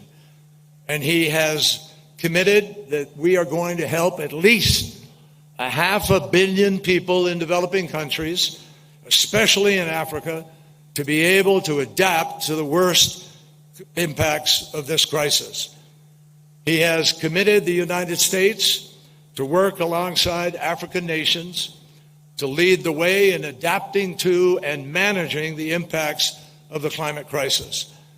And as part of Prepare, he is providing, or will fight with the Congress and guarantee that we will provide $3 billion annually for adaptation for the $12 billion program that he believes is essential in order to be able to do our part to adapt to this challenge. It is why we are working with partners on the Transitional Committee this year to design an effective fund to help vulnerable developing countries respond to loss and damage. And it is why last year in Sharm el-Sheikh, the President decided that the United States needed to try to accelerate that process, and we joined with our friends in Europe and elsewhere to say that no, it's not adequate to do that over a 2-year period. We need to close out and understand where we're going with the Loss and Damage Fund in 1 year, this year, when we all meet in Dubai. So, in addition, as part of implementing Prepare, I'm pleased to announce today also, we're going to provide an additional $30 million for climate-resilient food security efforts across Africa. First, $20 million to the Africa Adaptation Initiative for the Food Security Accelerator, and that will invest in agricultural businesses and help them create their own independent, climate-resilient supply chains. Second, $10 million will go to the Climate Resilient Adaptation Finance and Technology Transfer Facility to scale technologies so that we can advance adaptation efforts like cold chain storage, which would help maintain the quality and the safety of food from the farm all the way to the homes of people in the world. We've learned that adaptation saves lives, creates jobs, and obviously it's just plain old common sense. Roads and bridges that are built today can only spur growth and curb poverty if they're still standing tomorrow. So in many ways, we have learned Africa suffers to a great degree the worst impacts of the climate crisis. And it is essential that every country step up to help other nations, and particularly Africa at this point, in order to be able to adapt to the climate impacts. But at the same time, we also have to continue to mitigate, and I think you all understand that. Of the 20 most impacted countries in the world, 17 are in Africa. That tells the story. We all have a moral obligation. The rest of the world, and particularly the developed world, the world that has those 20 countries with the biggest economies, we have a fundamental imperative for all of us to get this job done. Ladies and gentlemen, I am personally convinced we are going to get to a low-carbon, no-carbon economy. I see incredible things happening around the world. With the IRA in the US, we are breaking new ground on battery storage, on new technologies for wind turbines that will get 30, 40 megawatts of power from one turbine, new technologies for accelerating the transition with hydrogen and so forth, all of the things that President Ruto talked about. The vision that your president has put forward today is not just a vision for Africa, it's a vision for the world. And President Ruto is showing a path for everybody to follow, and I hope everybody will feel impacted by what he has said here. One of the great philosophers, I just close by sharing this with you, one of the great philosophers of the Enlightenment, when people decided that they would listen to science and not be browbeaten into somehow believing that everything was the sort of result of a vengeful God punishing people for their sins. But people decided and understood certain scientific facts make a difference. And they're real. And that has guided us for the centuries since then. Those pathfinders helped us to understand how to break ground and build a world in which we can have vaccines and deal with new technologies and go to the moon and so forth. We can win this battle, but we only win it if we make some fundamental decisions. Immanuel Kant, one of the great philosophers of that time, wrote, "Science is organized knowledge. Wisdom is organized life." Well, right now, if you look around you at the life we all lead all around this planet, science and the knowledge are unequivocal. All that is left for us is to summon the wisdom to organize the world to do what we know we have to do. That's the vision that I heard from President Ruto, and that is the vision that I'm convinced will come out of this week of great effort at this summit, which can help to prepare for a groundbreaking COP at which we do the job people are asking us to do. Thank you very much.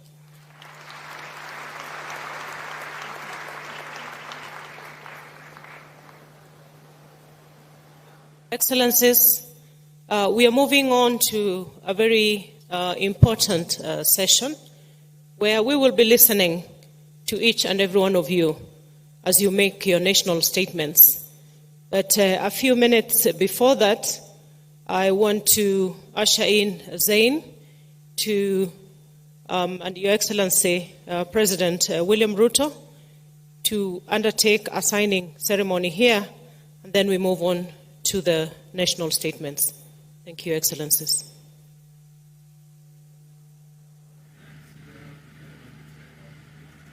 Thank you very much, Excellencies, distinguished guests, ladies and gentlemen. This is a very significant moment in the Africa Climate Summit. We are going to start this green revolution together and launch right now Kenya's green hydrogen strategy. I would like to request our leaders to step forward and sign off this important strategy. I'd like to invite Thomas Ostros, the Vice President of the European Investment Bank, Dr. Barbel Koffler, Parliamentary State Secretary of Germany, Her Excellency Ursula von der Leyen, President of the European Commission, and His Excellency William Ruto, President of the Republic of Kenya. Please do come onto the stage.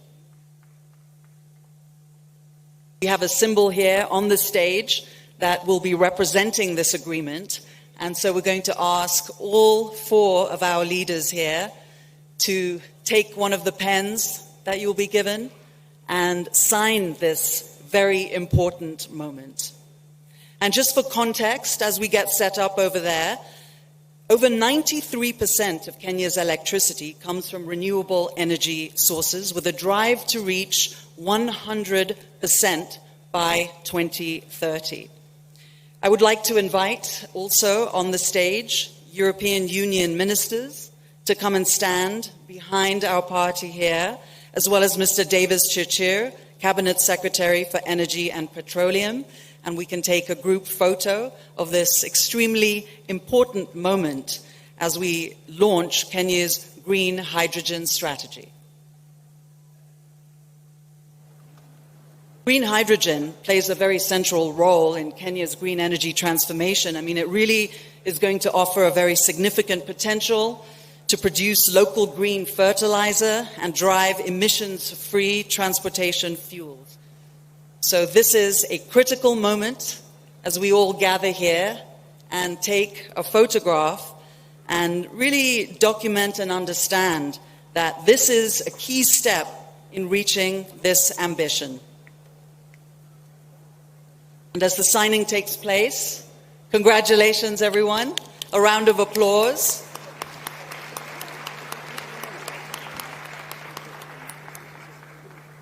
And this really does demonstrate how Kenya is prioritizing economic expansion and charting a course for the country to harness the potential of green hydrogen as a key driver of energy transition, promotion of environmental stewardship, as well as the generation of jobs. Thank you so much, Excellencies, for this very critical moment and for launching the green hydrogen strategy. I'd like to invite Mike Gitonga to take over, the head of protocol.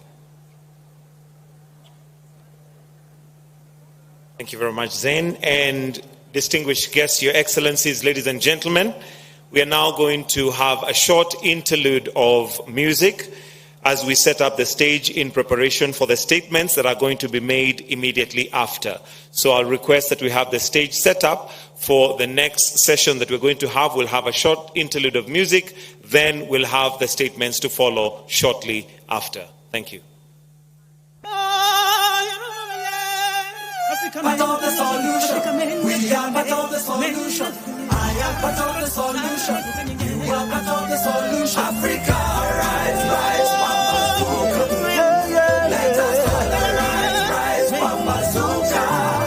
Africa, rise, rise, Pambazuka. PPM. Let us all rise, rise, Pambazuka. We are part of the solution. I am part of the solution. We are part of the solution. You are part of the solution. We are part of the solution. I am part of the solution. We are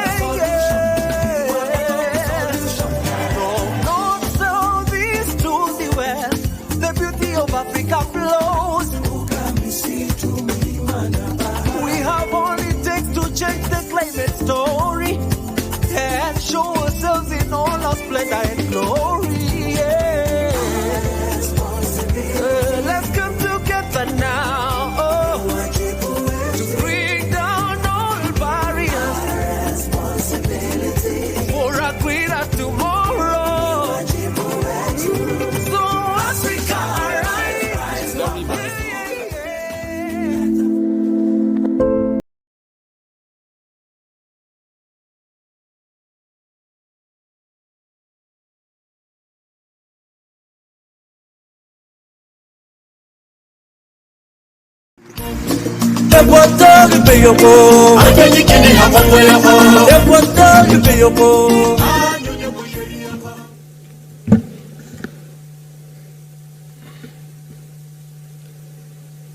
Your Excellencies,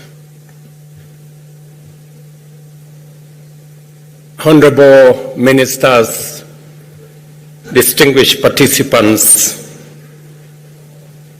delegates, ladies and gentlemen, good morning and welcome to Kenya. This African moment is a global moment where climate action is actually green growth. I am delighted to be here with you for a number of reasons. First, I am excited to participate in this summit as a scientist who has done some research on ecological impacts of human activity on fragile and precious ecosystems, including rivers and wetlands. I am also privileged to be leading the Kenyan delegation to the Africa Climate Summit. And besides, I have the honor for the time being of serving the young green continent of the future as the chair of CAHOST, the Committee of African Heads of State on Climate Change.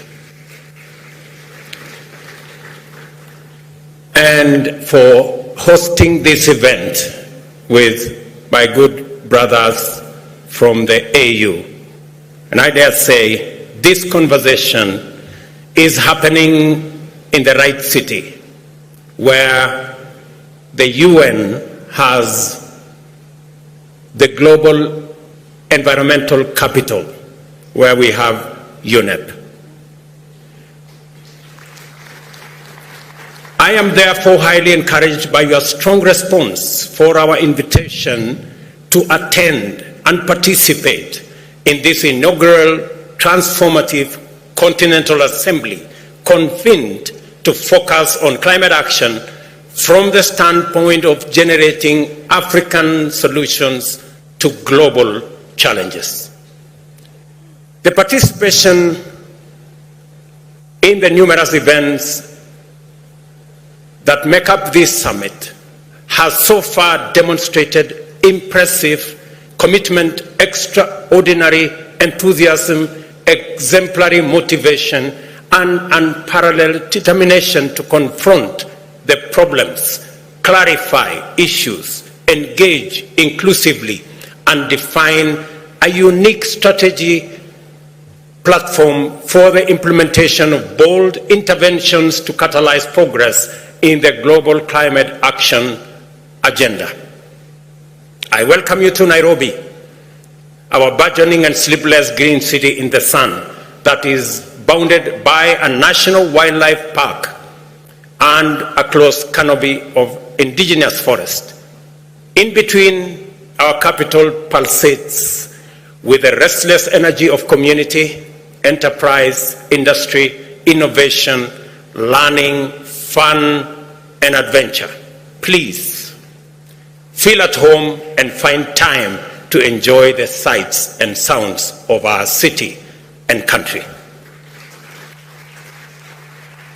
And when I say welcome home, it's both figuratively but also in reality. I did say yesterday, I did inform the participants yesterday that Kenya, where you are sitting a few kilometers from where you're sitting, has been discovered the earliest remains of man on Earth. And it means that before you guys went all over the place in Africa, Europe, and America, and the rest of the world, we all began from here. And therefore, it is correct for me to tell you, welcome home. And while you are away, these are the greetings, just so that you find your way around. Jambo is the greetings. Maybe, and when somebody else tells you Jambo, you reply Jambo. It's simple. Jambo. Good. I will take you one more step. When you want to say, how are you? You say Mambo. Simple. And then the reply is Poa. Okay, let's go. Mambo. Good. There you go. So I'm sure you'll find your way around with that. Africa is a very young continent. Our median age is 19.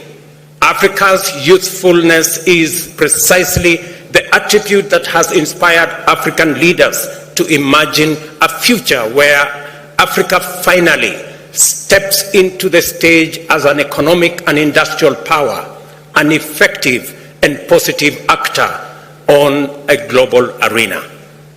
I am very proud because of this realization, and it has motivated Africa's leaders to create meaningful opportunities for young people to participate in, contribute to, and take charge of consequential endeavors in many sectors. This bold policy is already transforming the strategic landscape of climate action and is swiftly propelling our continent to a focal point of global sustainability agenda. On Sunday, at the Youth Summit, we saw for ourselves the immensity of the potential that we can unleash simply by facilitating positive youth action at all levels in every sector. Potential and opportunity are both futuristic propositions. The African Climate Summit has been designed to enable us locate our intense engagements and the most energized discourse in order to facilitate imaginative, problem-solving, and innovative interventions that are bold enough to meet the critical challenges of the present and future times. This is why potential, opportunity, the future, and youth are recurrent themes that underlie our interactions in this summit. We have convened here to consult, deliberate, and collaborate in imagining and designing the future of climate action globally and its implications for African aspirations to achieve shared prosperity within one generation. This summit is dedicated exclusively to the transformation of potential into opportunity, the conversion of ideas into actions, and the turning of plans into results. It is about creating a firm consensus, designing effective strategies, securing commitments, and forging transformative partnerships that will drive climate action in the direction and at the rate required to pull our continent and planet back from the brink of a climate disaster. The urgency of this moment is informed by the knowledge that climate change is the greatest challenge, not only to the well-being of humanity, but to every existence of life on Earth, and that only urgent and coordinated action on a global scale can stop the impending catastrophe by lowering greenhouse gas emissions and reducing their concentration in the atmosphere. This is an immense and formidable challenge, even at the best of times. However, the time we are in, and in which we must implement this urgent and daunting undertaking, is a complicated and difficult time for nations throughout the world. Regional conflict with geopolitical ramifications have compounded the disruptive impacts of the COVID-19 pandemic to throw global supply chains into disarray, slowing down economies, raising the cost of living, suppressing economic growth, and straining food systems to a breaking point. The complex interplay of these circumstances also combine with other localized vulnerabilities to drive adversity in many communities, placing intense pressure on governments to reconfigure resources, allocation, and other strategic interventions. In short, it would be understandable if African leaders prioritized other commitments and relegated climate action to an afterthought. This is why I proudly celebrate the courage and imagination with which the people of Africa and their leaders have converged with extraordinary focus and commitment on the climate agenda, not as an additional or peripheral concern for public policy, but as the foremost priority and the defining intervention in our collective journey to shared prosperity. As a result, patient consultation, thorough debate, determined collaboration, and bold confrontation of facts in issue, it has become clear to us at the Africa Union, under the aegis of the Committee of African Heads of State on Climate Change, that tackling climate change also produces the solutions for the complex interconnected crisis that we face today. This is what this summit is designed to underscore. Collectively, we hold the power to transform the current continental and global trajectory. More critically, we all have an urgent responsibility to do so with a sense of collective purpose that matches the sense of urgency demonstrated by Africa's young people at the Youth Summit earlier this week. Although we are gathered here to explore the means by which we can unite in action for the greater good, we have taken full account of the fact that we are not all at the same place in terms of our experiences with climate change. All countries struggle to achieve socio-economic progress under various constraints.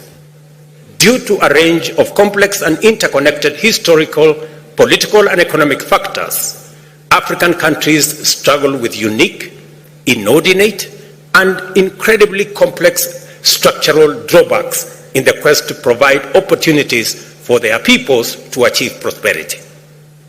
Nevertheless, we have all, in our different ways, succeeded in making progress over the years amid these extraordinary difficulties.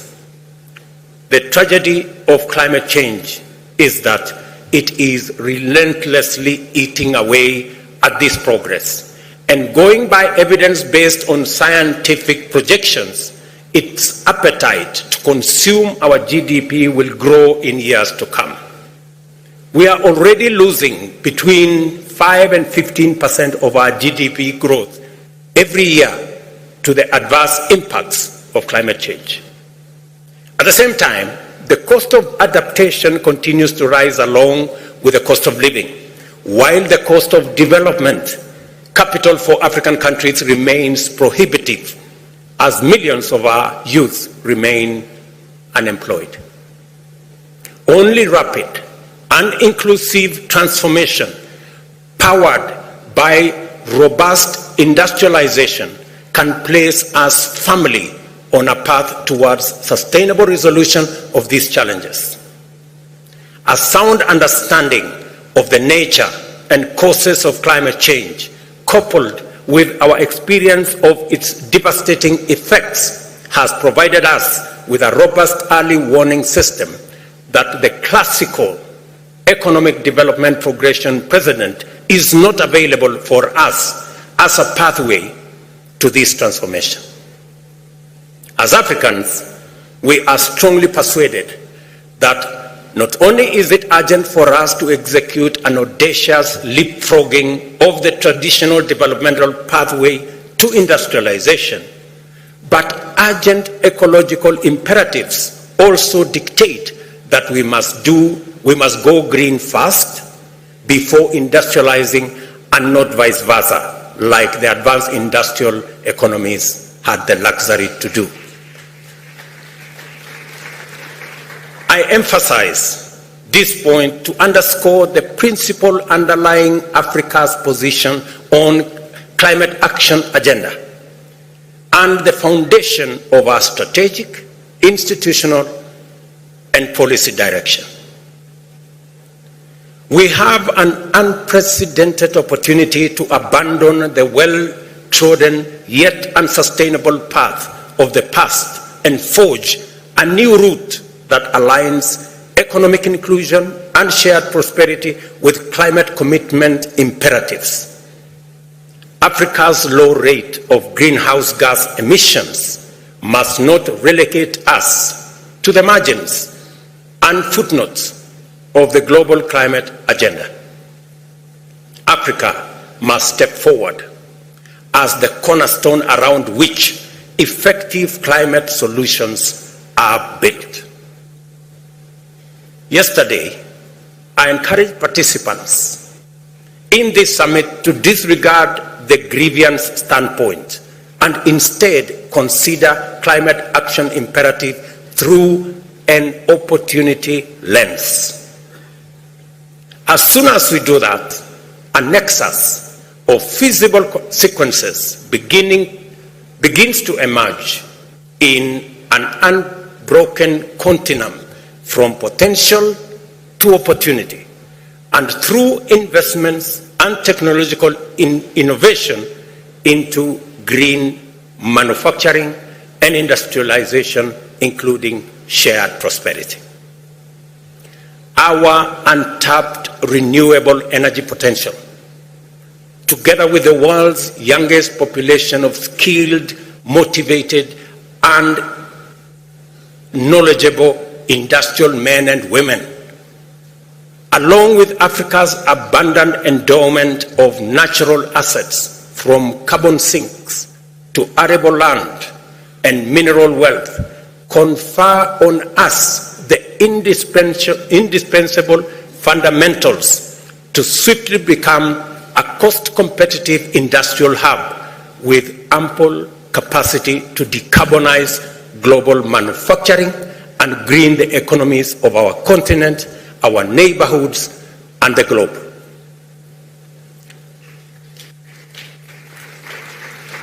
It is good for us to be open about the need to confront a couple of basic truths.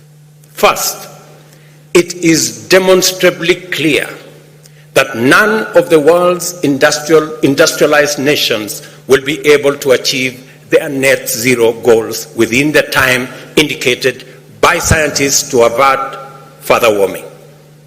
Secondly, unlocking Africa's potential to undertake economic transformation along a green trajectory is the most feasible, just, and efficient way to attain a net zero world by 2050. With those two combined, Africa's capacity to limit its own emissions is the clearest pathway to enable the world to achieve its climate action targets. Africa's opportunity is a global opportunity and a chance for humanity to redeem its intergenerational legacy.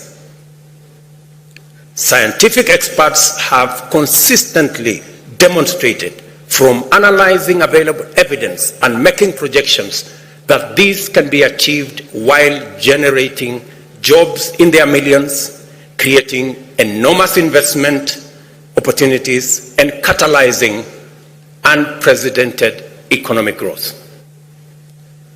Under a proper green growth paradigm, climate action also serves as a robust engine for poverty reduction, employment and wealth creation, and economic transformation. By definition, effective climate action must entail technological leapfrogging to disrupt and invent the industrial development pathway and go green first. It must also involve effective decarbonization of global production and supply chains and deliberate efforts to remove carbon from the atmosphere at scale. Understood this way, green growth aligns perfectly with opportunity-oriented perspectives of climate change, which presents Africa with its most important means of achieving stability, prosperity, and development beyond middle-income industrial status. To achieve green growth, we in Africa have committed to move with speed and under various effective frameworks to develop the necessary instruments, institutions, policies, and strategies through which we shall design and implement incentives that will accelerate the delivery of priority actions. We shall also support our youth, especially those in enterprise, to enable innovation and deliver localized solutions for the benefit of our communities, and at the same time attract other African and international investors to finance climate action.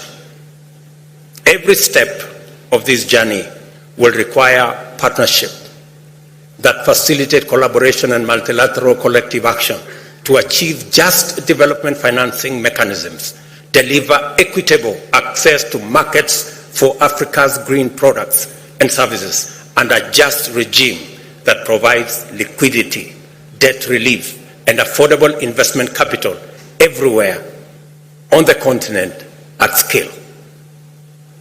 We are all connected to our common humanity and a shared stake in the vitality and livability of our planet. We are also bound firmly by the fact that Earth is all we have, that we have no other home, and that no alternative planet to resort to when things burn here. The most salient implication of this knowledge is that we cannot approach climate action and human development from a disconnected or adversarial standpoint. We cannot pursue climate action through insular, solitary policies. Global warming cannot be mitigated by air conditioning our little pockets and corners of the world. Prosperity cannot and must not be pursued in a zero-sum, exclusive fashion, because the resulting injustice and inequality are the drivers of inequity, poverty, conflict, and activities that threaten biodiversity and encourage pollution. We are all interconnected. That is a statement of fact. And this existential moment provides us with a unique opportunity to reconnect with our shared humanity. In this summit, you will have heard and will continue to learn more about the bold, transformative, innovative fruits of partnerships, cooperation, and collaboration that are already underway in various parts of Africa. I invite you to pay close attention to as many of these cases as possible, and assure you that you will be surprised, challenged, and inspired by the many wonderful demonstrations of bold initiatives in the face of many opportunities. That is the essence of this summit. It is an orientation, and in fact, so far, more than 200 million has been mobilized, US dollars that is, from domestic and international partners, including the European Investment Bank and the Green Climate Fund. We have also been working closely with the International Monetary Fund as a participant in the Resilient and Sustainability Trust. We have access to long-term financing to further integrate climate into our economic policies.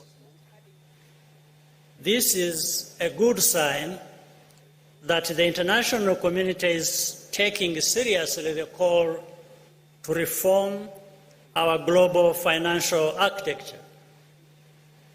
But there is still room for improvement. In this context, I welcome the discussions held at the Paris Summit for a new global financial pact. The Bridgetown Initiative, spearheaded by Prime Minister Mia Mottley of Barbados, also deserves consideration and serious attention. Any meaningful structural change must favor debt restructuring and lower interest rates, as President William Ruto has so eloquently explained.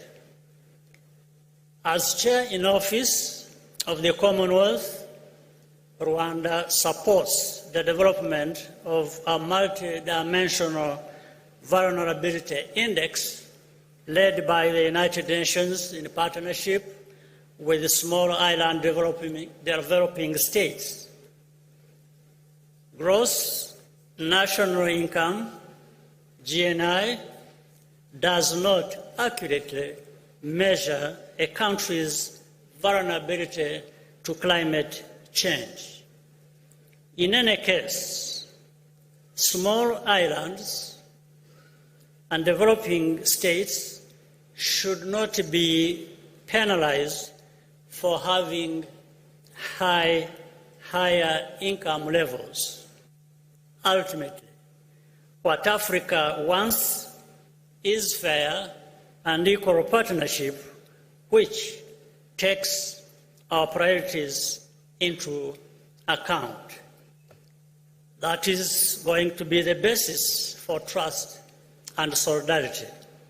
I hope this summit will serve as a good foundation for discussions later in this year at COP28.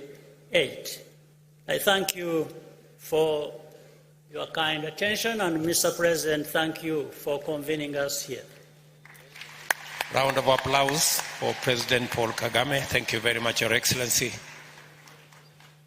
Now is the opportunity for President Salva Kiir, the President of South Sudan, to make his statement. Your Excellency, you have the floor.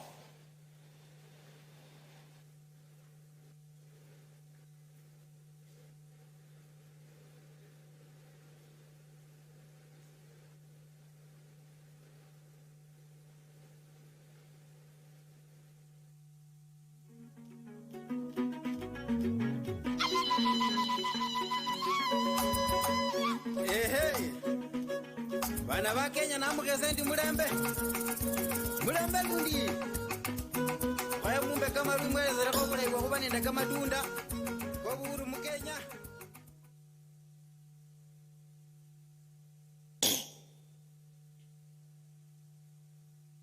Your Excellency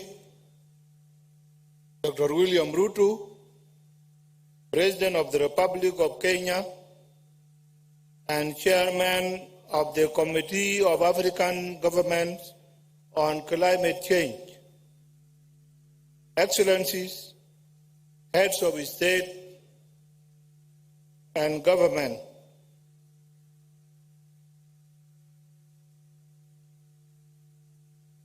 Your Excellency Antonio Guterres, United Nations Secretary General, Your Excellency John Kerry, United States Climate Change Envoy, Your Excellency Dr. Sultan Ahmed Al-Jaber, COP28 President Designate and the UAE Special Envoy for Climate Change.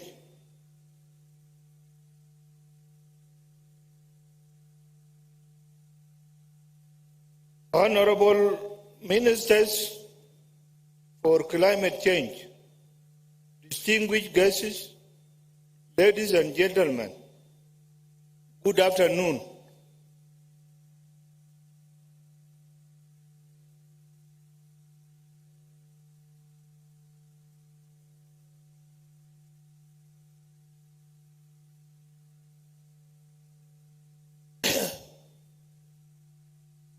Let me start my remarks by expressing my deepest gratitude to the government and the people of Kenya for the warm welcome and for successfully hosting this first Africa Climate Change Summit.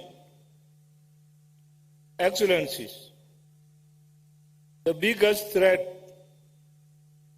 faced by humanity today is climate change.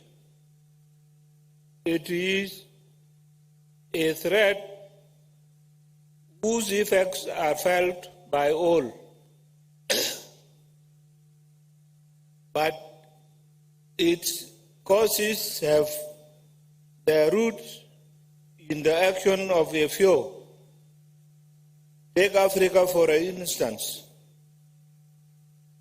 We collectively emit less than 5% of carbon, but we are the most vulnerable region. My country, South Sudan, with tiny emissions, for example, is currently experiencing floods, droughts, heat waves, and irregular rain patterns. We have over 2 million people who have lost their livelihoods as a result of climate change and are in dire need of support. In the face of this reality, we cannot continue to lament about the impact of climate change, nor continue to wait for the financial support that has been promised but not delivered. We must seize this opportunity given to us by this African Climate Summit to come up with additional ways to address the impact of climate change. Why am I calling for additional measures?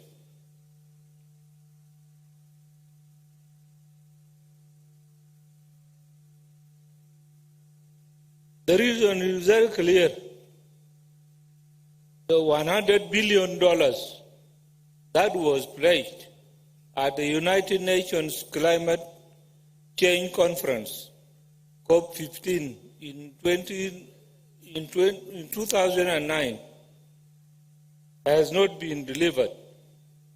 More importantly, That amount is not enough because Africa alone requires over $3 trillion to enable, mitigate, and adapt to the climate change. As Africans, we need to understand that transitioning to low carbon economy will come from within, and its path lies in operationalizing the theme of this summit, driving green growth and climate finance solutions for Africa and the world. This is the way to go. Driving green growth will allow us to come up with solutions that will address the financial gap between what was pledged in Copenhagen summit in 2009 and the actual figure needed by African countries to combat climate change. Excellencies, in South Sudan, we are endowed with the natural resources, and the challenges we face as a country are about finding ways to exploit these resources in a sustainable manner. The key question we have always is how do we responsibly exploit these resources in ways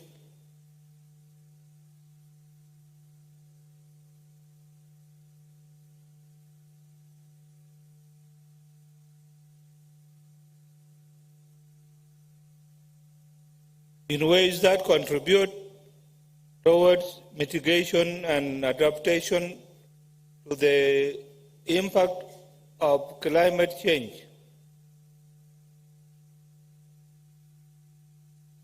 Part of our answer to these challenges lie in aligning our climate change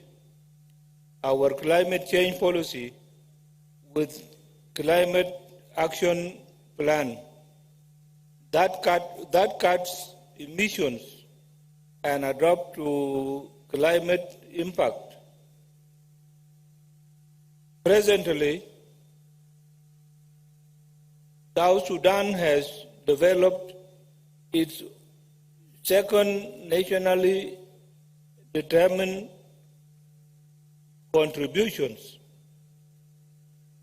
with the goal of generating 3,000 megawatts of renewable energy from hydro, solar, with wind, and geothermal gas. This to us is the path to net zero carbon by 2050. On top of this planned path, we aim to embark on climate-smart agriculture to meet our food needs. Apart from changing how we plan our development to mitigate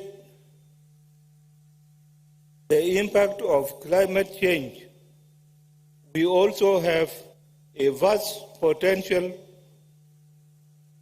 in carbon trading that can generate further revenue to finance our climate adaptation. Our natural forests and the suit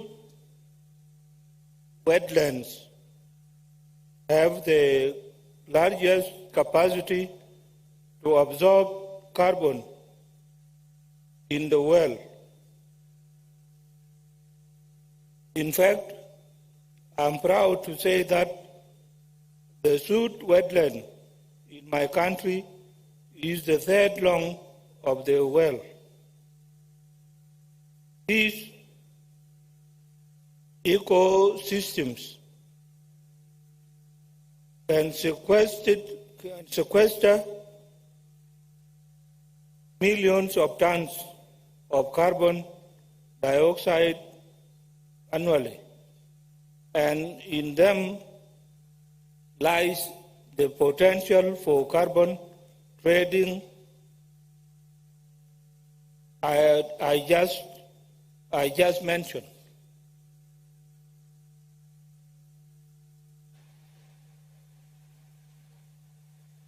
Excellencies, what I have enumerated are steps we can take individually as countries to reverse the impact of climate change.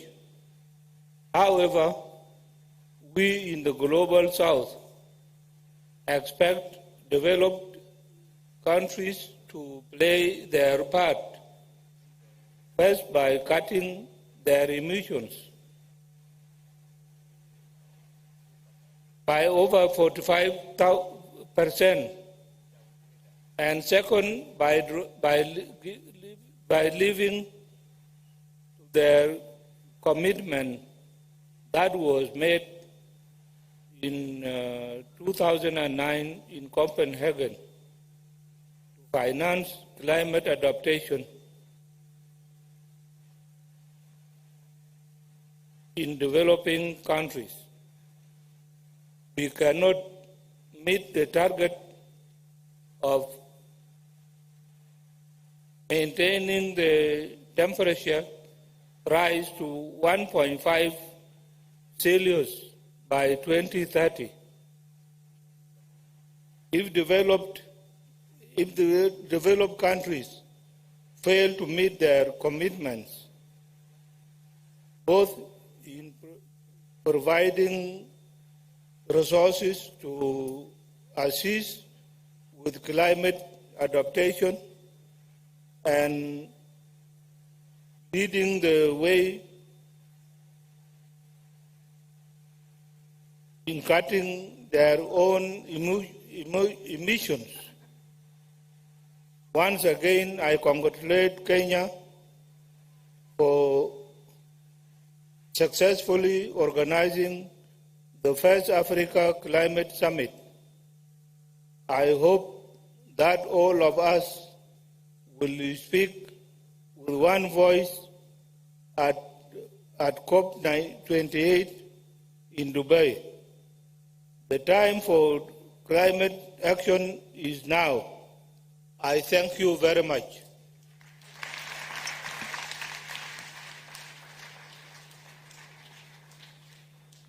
Thank you very much, Mr. President. Let's give a round of applause to President Salva Kiir. Let me now take this opportunity to request President Macky Sall, the President of Senegal, to make his statement. Your Excellency, you have the floor.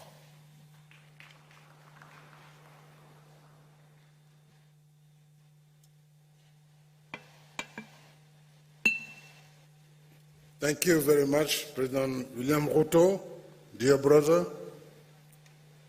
chers collègues, chers d'État. Dear colleagues, Head of State and Government, Chairperson of the African Union Commission, Mr. Current Chairman of the African Union, heads of delegation, honorable ministers, distinguished participants. I thank you, President Ruto, for your kind invitation and the brotherly welcome accorded to us and for the invitation to this first Africa Climate Summit. I want to congratulate you on your leadership and as has been demonstrated in your very powerful statement this morning. The time is ripe for taking stock of the implementation of the commitments on climate and also to agree on an African common position. Everybody knows the risks and dangers related to global warming that continue to affect our countries, and worse still, they have even worsened. The last report of IPCC confirmed that the African countries will be the most impacted by climate change, while they contribute less than 4% of global warming. Africa, we must say, reacts in line with its measures, in line with its means, through innovative and research for solutions or decarbonization and also the climate change. At the global level, 11 Saharan countries execute the project of the Great Green Wall for a decade now. On that score, Senegal implements a reforestation program of 500,000 hectares of indigenous forests, and in order to stop the encroachment of the desert and restore, rehabilitate soil, the biodiversity, and support the pastoral activities.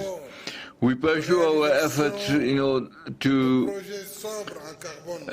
in fact, execute the carbon resilient projects, and particularly as regards energy transition. And thanks to the implementation of our mixed energy programs, renewable energy represents today 31% of our electricity installed capacity, and part of it is from solar energy, and the other components come from wind and hydroelectric power. We at present implement an important program of rural electrification of more than 1,000 villages, financed at the cost of 75 million euros, together with the Green Climate Fund and also with the West African Bank. These efforts will be strengthened thanks to the strategy. That is, we need to agree, and we cannot prevent Africa from using its domestic energy sources. We, in this transitional phase, ensure that the solutions, African solutions, be lower in carbon and also be resilient, and obviously for those who pollute more or less than 3%, that energy transition be abandoned. It will be, in fact, another injustice to Africa. For us, gas is an energy transition, and our policy in energy transition towards net zero, is on the transport system with a regional express train, which is operational for 2 years now, which carry more than 130,000 people every day, which obviously is electric, and also the rapid electric bus, and which obviously will be used before the end of the year. In the same spirit, Senegal signed last June with the partners of G7 its program for an energy transition which is based on JEPI, with an investment that requires the mobilization of 2.7 million euros, and we have the ambition of raising it to 40% of renewable energy in our energy mix by 2030. Having said that, we have to agree that essentially the African countries should realize and implement their green program, and Mr. President, you have reminded us about it, while the financing of adaptation should be supported by at least by concessional credits in conformity with the what was agreed in Paris. In the perspective of COP28, we should pursue our advocacy for the mobilization of resources dedicated to green financing. That is the key to resolve the problem of climate change and global warming through responsible and interdependent efforts of countries from developing countries. To conclude, I want to express my support to the Alliance for Green Infrastructure initiated by the African Development Bank, the African Union and Africa 50 in order to support